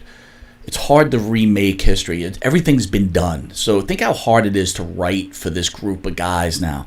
You know, it's hard to write storylines. I mean, how many times can you have a heel turn? How many times can, you know, and especially Big when you're Show keeping did it about PG. 40 times. Yeah. Well, but it's hard. At least. It's hard. At least Yeah. 40 times. Yeah, I actually don't believe it's that hard. I just believe that they just don't know what they're doing. I think they should write less. I don't think it's Just that put hard. two great competitors in the ring and let them wrestle. Yeah, let them have the dance. And- Let them and I know think- that guy's going to win, and don't tell them that you're Right. going to hit 25 little spots in between the Right. start and the finish. Go out there and do the dance. Right. And, you know what I mean? That's where the greatness is The made. the problem is control, right? It's a different age, and they have to keep control of the wrestlers. Perfect example. Daniel Bryan, for whatever right he has, did not want to go to Saudi Arabia. Now, that guy is a big-time player for them. If, say, he was their world champion, which he is now, in one case or another, and he decides not to do shows, you find yourself in a big problem, and especially if you make him as big as The Rock or Stone Cold Steve Austin or Hulk Hogan, Bruno Sammartino, on and on and on. You're kind of, as a business, you're kind of pigeonholed Yeah. because these guys are controlling your You business. have So a point, because they almost don't want someone to get too big. They never want to have another Hulk Hogan. You where he can can't. get up and walk away and go to Hold another the- yeah, company hold and the business ha-ha up. on you, and Because- they have competition. you know, look, as bad as the ratings are and as bad as the last shows have been, there's still people, like you said, $2,000. They're going to go see WrestleMania. They're still going to Try go. What's this 5,000. $200 for obstructed view? Yeah. Yeah, I don't have somebody- $200 to begin with. You're going to stare at a column blocking you? We're going to the Hall of Fame. We're going to go to the Hall of Fame this year. Who's being We're inducted? getting inducted? I didn't know if we did enough already. Well, I will tell you, Yeah, there you go. I'm a little worried. I'm a little worried. I hope the headliner is going to be someone decent. So, Yeah. but again, business is good for them. Their model works, just doesn't work for many of us, right? I So- feel like they better be careful. I'm not so sure their business model is working to this point because it's pissing people like me off. And I'm a wrestling nerd. well, the So stock if you're pissing off the wrestling nerd, you better be careful. the stock went up from $19 to a high point of $98 at one point. The reason I know that is I own stock. So, and so Let me ask you a question about that. go ahead. So, let's say somebody is a journalist, radio host, website guru, whatever the case may be. If they own WWE stock, are they being unbiased? You know, when they're writing about WWE, are they being as critical as I might be, or you know? Yeah, he kills them So- all the time. He's got stock. Let me turn this conversation to you, right? You're associate producer of many films. You know, we know your list, right? So you got a movie coming out. But say we got a new movie you're coming out Right. with, right? You've got invested interest, right? Sure. Are you gonna critique it properly? I've said many times that the wrestler itself is not a quote-unquote great movie. Mickey Rourke's performance is iconic, so I think I can be objective. I think there's been better movies made, but I think Mickey's performance 100 years from now will stand the test That's of fair. time. So I think you can be Yeah. objective. My question is, if somebody is making a lot of money on WWE stock and they have a major website, are they going to be as critical of it as I might be? Well, I'll be honest with you. If I had investments within a movie like yourself or whatever, I probably wouldn't be critical of it. Probably I would lie about it if it was the You're going to case. serve your own self-interest to an extent. I mean, this is also 10 years after the fact. I mean, you know, if 350 Days comes out, I'm not going to rip it to shreds. Right. You know. Right. Yeah. So that's my whole point. So yeah, I think everybody's vested in themselves. Look, you and I, right? I think we get along pretty well, but we have disagreements on the way we feel things should be in certain areas, especially in professional wrestling, right? So again, it's what's best to your So interest. let's throw this out to the distinguished panel, including Scott Wilson, who's staring at Let his me know when phone. Distinguished gets here. We the Who's point that? of contention that Mike Monty and I always have is I feel that billionaire Get the Vince- censor button ready, Jimbo. Billionaire Vince should provide pensions, 401ks, and health benefits for every one of his wrestlers who sacrificed their bodies for him and who will wake up on a cold, rainy, damp day 20 years from now in severe pain. So, what do you think, Jimmy? What do you think, Jim, Scott, and Mike also? I agree 100%. I think they should have some kind of system in place for these guys, especially the older guys. You know Mike what I just said the stock went from 19 to 98. I believe it's more around 80 now, but it's still it's quadrupled. Way above. I what said it high was. point 98. It's at 76.12. I Either think. way, it's But way still, above it's what almost it was. quadrupled. Yeah, absolutely. Yeah, so Why do you think they keep going to Saudi Arabia? Every time they do that, bam, that stock goes They're up. seeing the money. They don't care. but my point is, if you're swimming in money, Am I weighing in on this? yeah, sure. Go, Jimbo. Basically, what you're saying is every single company in the world or in America should offer health care to their employees.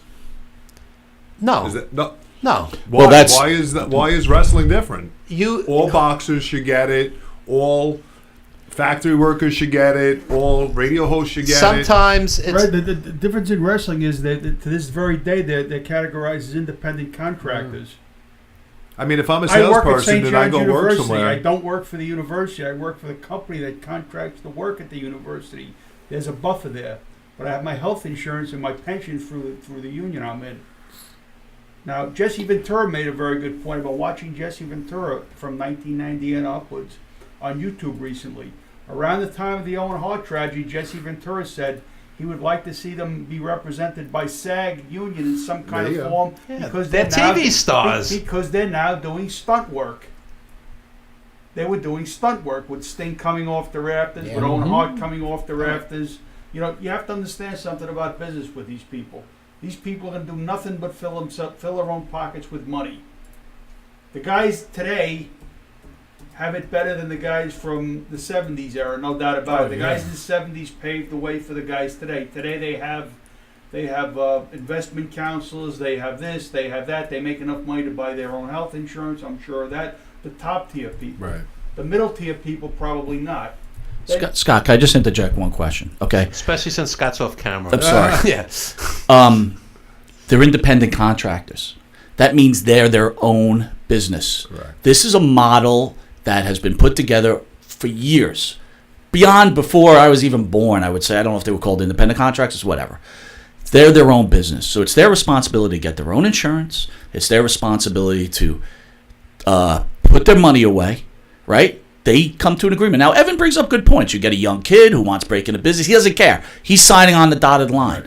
But this is the business. And Yeah, but this is now a $1 billion business, a publicly traded business, and the kids are going to pursue their dream. They're probably in there without even an agent or a manager, and you're assuming they're all making Randy Orton money. They're not. No, these 205 guys are making 80 grand. 80 a year. grand, and- Their school teachers making more. so than they're that. making 80 grand a year. Now, let's talk about this. Yeah. They're making 80 grand a year. What Minus am I road expenses. They get their flights are paid for, their rent a car is paid for. Lodging is not paid for. Food is not paid for. Okay. So now here's the point of discussion. $80,000 a year. That's right. You got teachers making more of that, which they should. Okay, in my opinion. Yeah.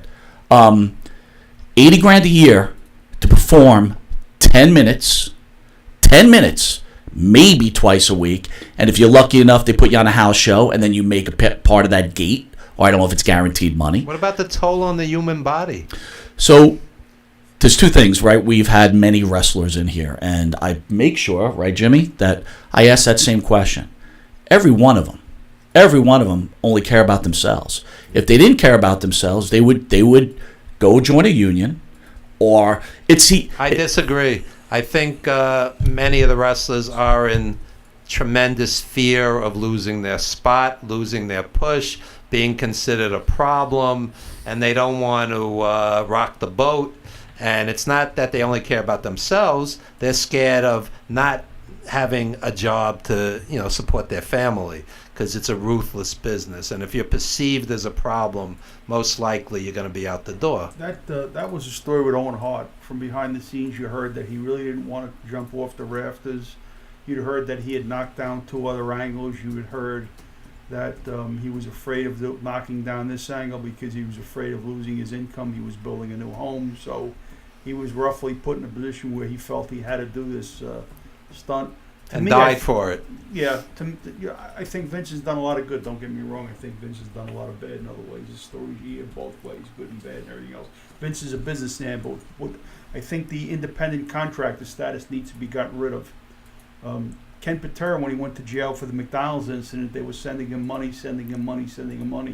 When he brought him back after he got out of prison, they called him into the office, and Linda McMahon told him, that money wasn't free. That's a loan. You got to pay all that back now. Not knowing that, Yeah. he laughs about Ruthless. it. Ruthless. I've heard the interviews and everything else. Then you hear people like Luscious Johnny Vine, who's a dear friend of Evans and very, very, very close to me. Goes way back with Vince. No, not that type of man to look for something for nothing.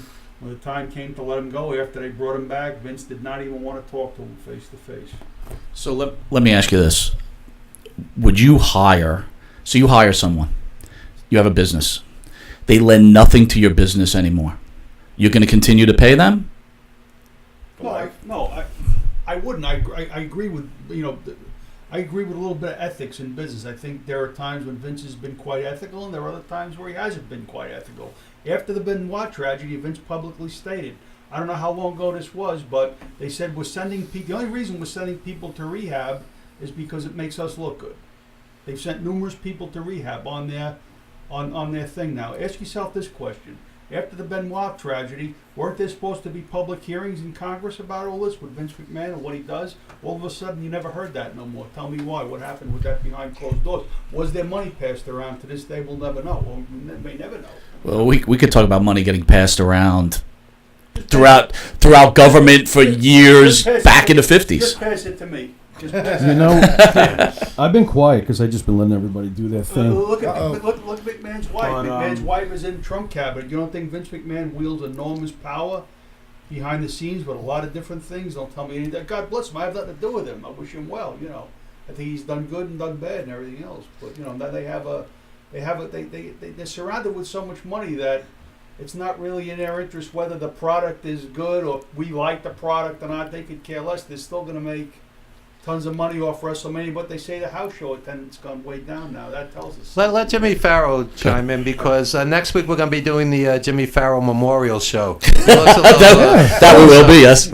Wait till you see all my stuff I did. Forget it. This will have me in the Hall of Fame. Here's the deal. I don't think that it's realistic. Let's be real. I don't think it's realistic to expect Vince McMahon to do shit for anybody, because we all know, he's not gonna. Does that make it right or wrong? I think it's wrong, personally. I think Vince should help them, but I don't think he will. So let's be realistic. I'm asking the wrestlers themselves to care about each other a little bit more. Because, like I've said, every time we've brought in a wrestler, we ask them, do you think there'll be a union? Nope.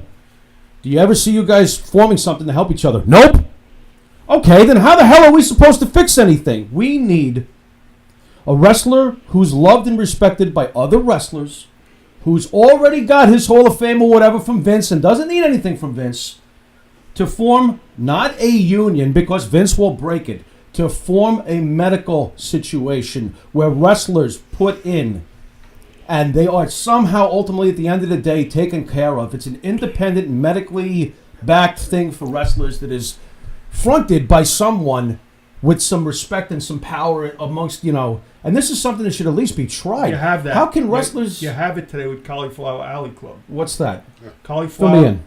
You know what Cauliflower No, I Alley don't. Club is? A benevolent association. I'm a little green. I'm not exactly all grown up. Started- So. No, it was started by Mike. Started by Mike Mazurki. Actors, boxers, wrestlers. They all now it's grown to epic proportions. Okay. Superstar Billy Graham is currently suing them because he had asked for money, whatever, to help with some of his health issues going on right now, and they said we already gave you money and this and that, which they never did. So there's something going on. Oh, so then there isn't something out there. That's a benevolent organization with towards that. What happened when Bruno came out in 1992 and spoke and was on Larry King, and the whole thing got pushed aside with the steroids and all those scandals. So you've seen Bruno. What could you have more of a major name than Bruno to speak out against his own? Did he actually announce that he was forming something? Huh? Did he actually get up and announce, I'm forming something, get I behind don't me? think you could form anything with all the wrestlers like you guys just said. I think Yeah, well, then guys there it like is. Cody never gonna be any help Rhodes and the Young Bucks who are making good money, are not desperate, don't have to worry about Vince doing anything to them, They should who form are a union. promoting. I They think should these try. are the guys who should make the big changes in the Right. business, and they're intelligent young guys. Right. They're But sharp. Evan, Yeah. part of the problem is they're independent contractors, meaning they can make as much money as they want. They get an agreement or a contract, right? Like John Cena. John Cena doesn't want to get hung up with some kind of union. That dude wants to make movies. He wants to, again, remember something. If you made the wrestlers employees, Vince owns them. Completely owns them.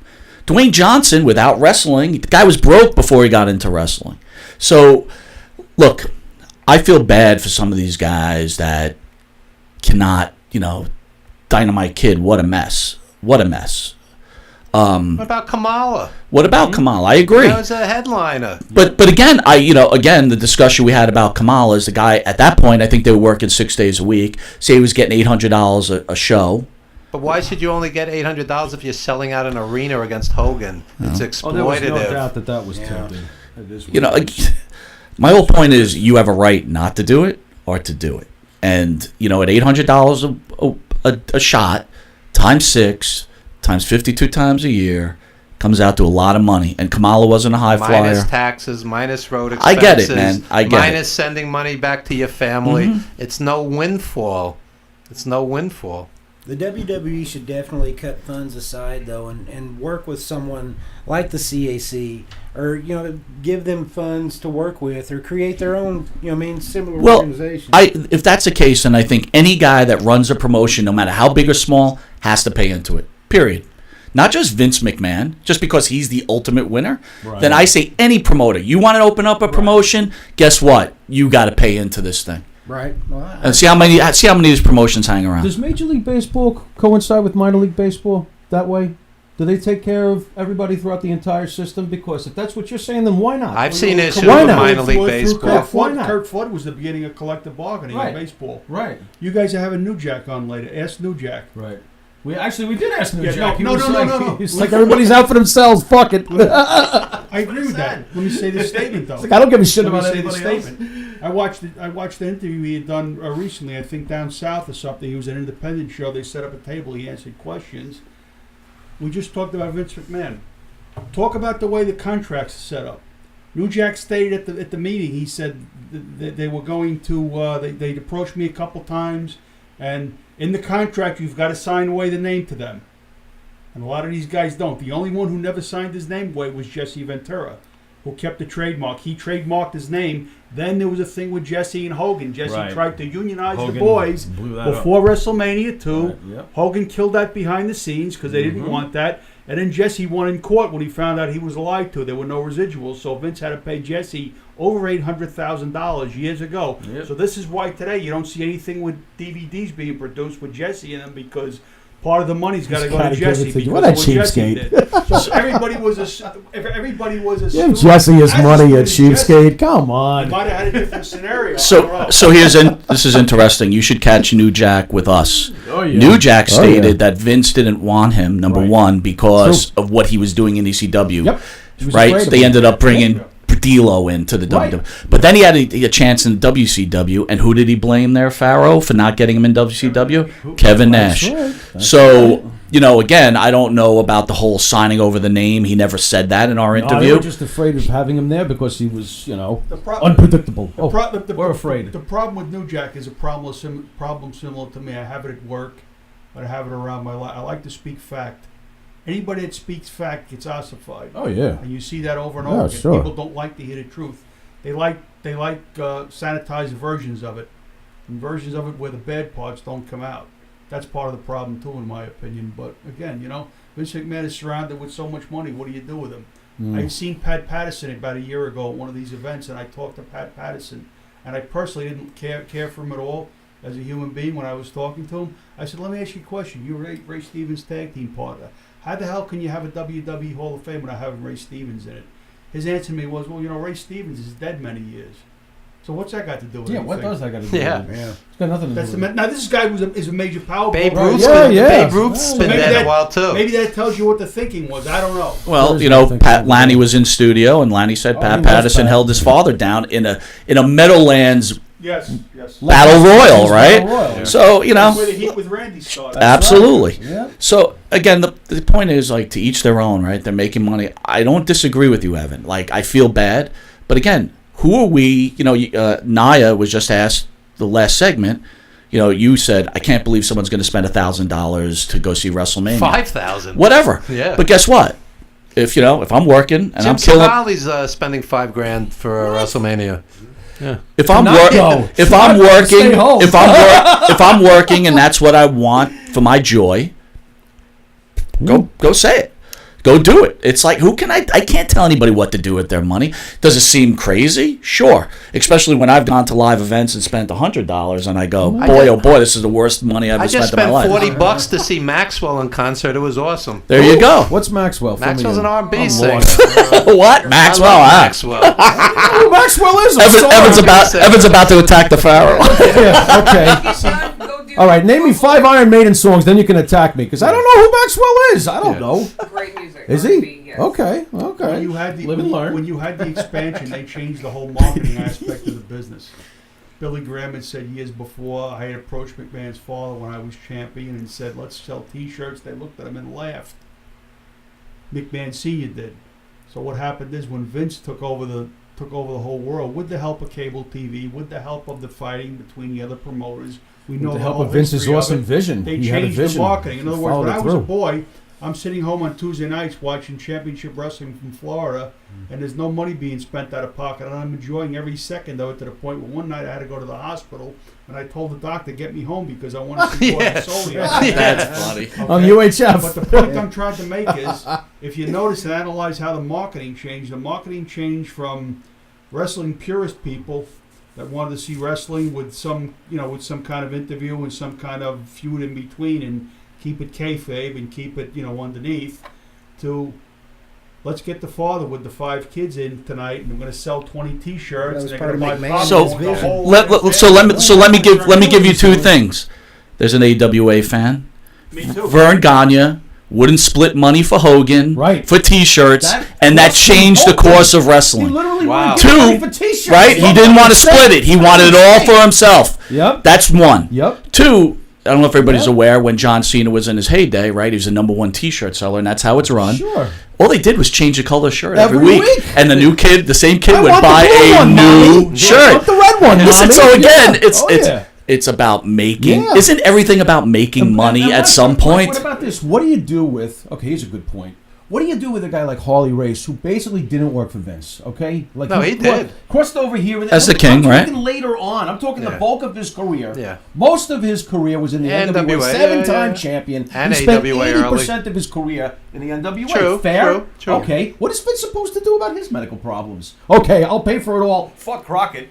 I don't get it. Like, But there's meanwhile- some gray lines. You know what But I'm saying? meanwhile, Not Harley everything was cut and Race dry. headlined the Garden 4 I times understand that. as the king. Right. Headlined the whole territory Right. as the king. Right. And generated a lot of money So, too. Right. so Evan, here's my question to you. The closest that's ever come, right, was WCW, where they let the inmates run the asylum. Yeah. So when they Not let that the time. inmates run the asylum, Not what that happened to WCW?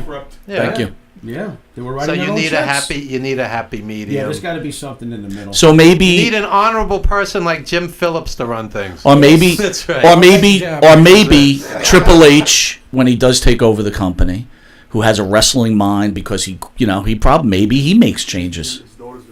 Or maybe Evan Ginzburg partners up with Greg Valentine and Don Morocco and starts that little thing I was talking about. That medical, why not? You make lots of effective noise. Yeah. Make some noise, get the big shots together. We are rapidly running out of time. Tell just us, as we were getting close to figuring it tell out. us about the Unbelievable. gangsters appearing here today. Yeah, what about the gangsters appearing? I'm already frightened. I don't know. Well, we got a special 105 episode of Monty and the Pharaoh Yeah, because we had to yeah. cancel Thursday show, so Really? we'll be on. Yeah, Yeah, we had a sick day. 105, and then Why don't you put on Jim Phillips and Nia Kennedy? sure, why not? There you I'm go. in.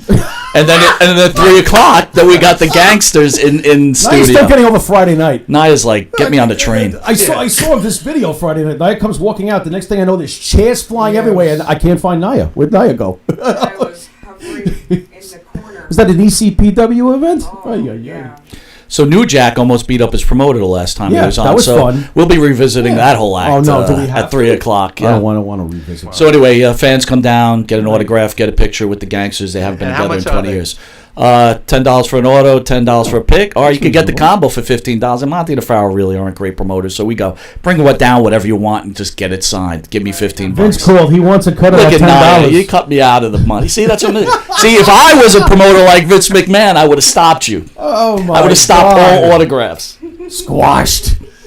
But anyway, I really appreciate the conversation. There was no arguing, and you guys are class act. Thank Yeah, you. we Do got you, through. do you realize that during that conversation, 4 of us said they should have benefits, and you're the only one who said no? Absolutely. And it was still pleasant. It was still, He's got to still say it though. Yeah, by the way, Mike. it was still pleasant. I just didn't want to talk.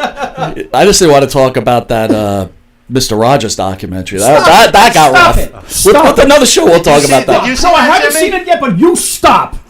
I want to see it. I'm sure it's good. You stop. I thought it was I great, love and Mike Mr. Monty Rogers. thought it was terrible. I love Mr. Rogers. Me too. Jeez, he was I awesome. love Mr. Rogers. Do you really? Oh, Did yeah. you watch him? Grew up on him. I Really? was laughed and said, what if it came out later on that he had turned out to be a Don't, serial please, killer? please, please. No, he's like the last one we haven't ruined. Can we I leave him know, alone? But No. wouldn't it be made to come out years later? No, Nobody- no. In the no, movie, no, in the it's- I'm movie, getting they said over Rudolph and that's who he Peanuts this was. week. Don't start with They Rogers. said they said he was the nicest guy in the world. That was him. Very timid, Did nice. you see that video where he's asking the Senate for more money? The man's Yeah. a saint. Makes you Yeah. cry. He literally could talk. Not only does he talk the man into giving him the loan, the guy's basically like, "What time do you want? I'm Yeah. watching." They said his persona. That was really him. What a wonderful Yeah, man. yeah. I always said the two people that taught me the most, not that it shows much, look at the way I turned out, Jim Henson and Fred Rogers.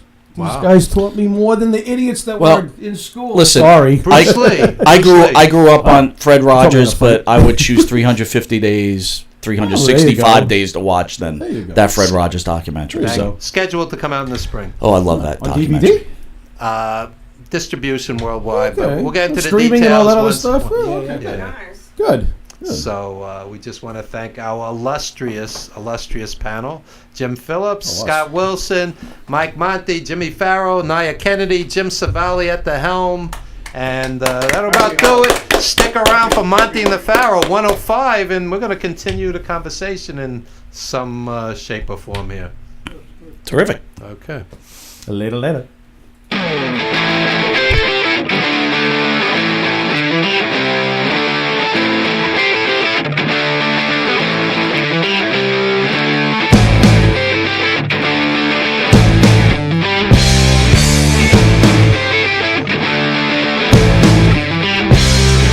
Na na na na na na na na na na na na na.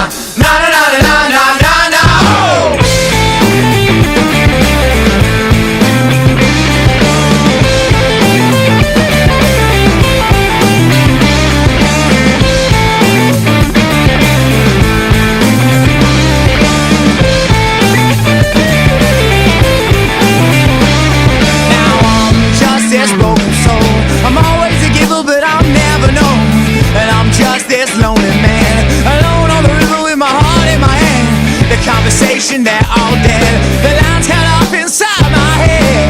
I left here like a broken man with no idea of where I stand. Oh, my mind clears.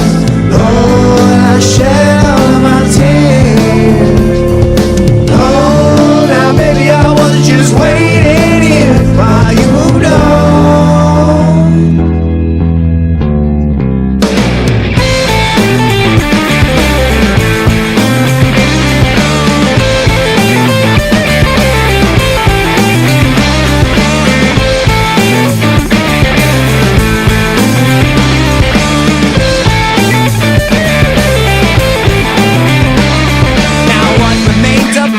Soul is something I've always wanted to know.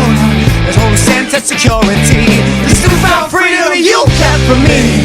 The sound of all your loaded guns, this outbreak war has just begun. The sound of all your loaded guns, this broken man has already won. Oh, my mind clears.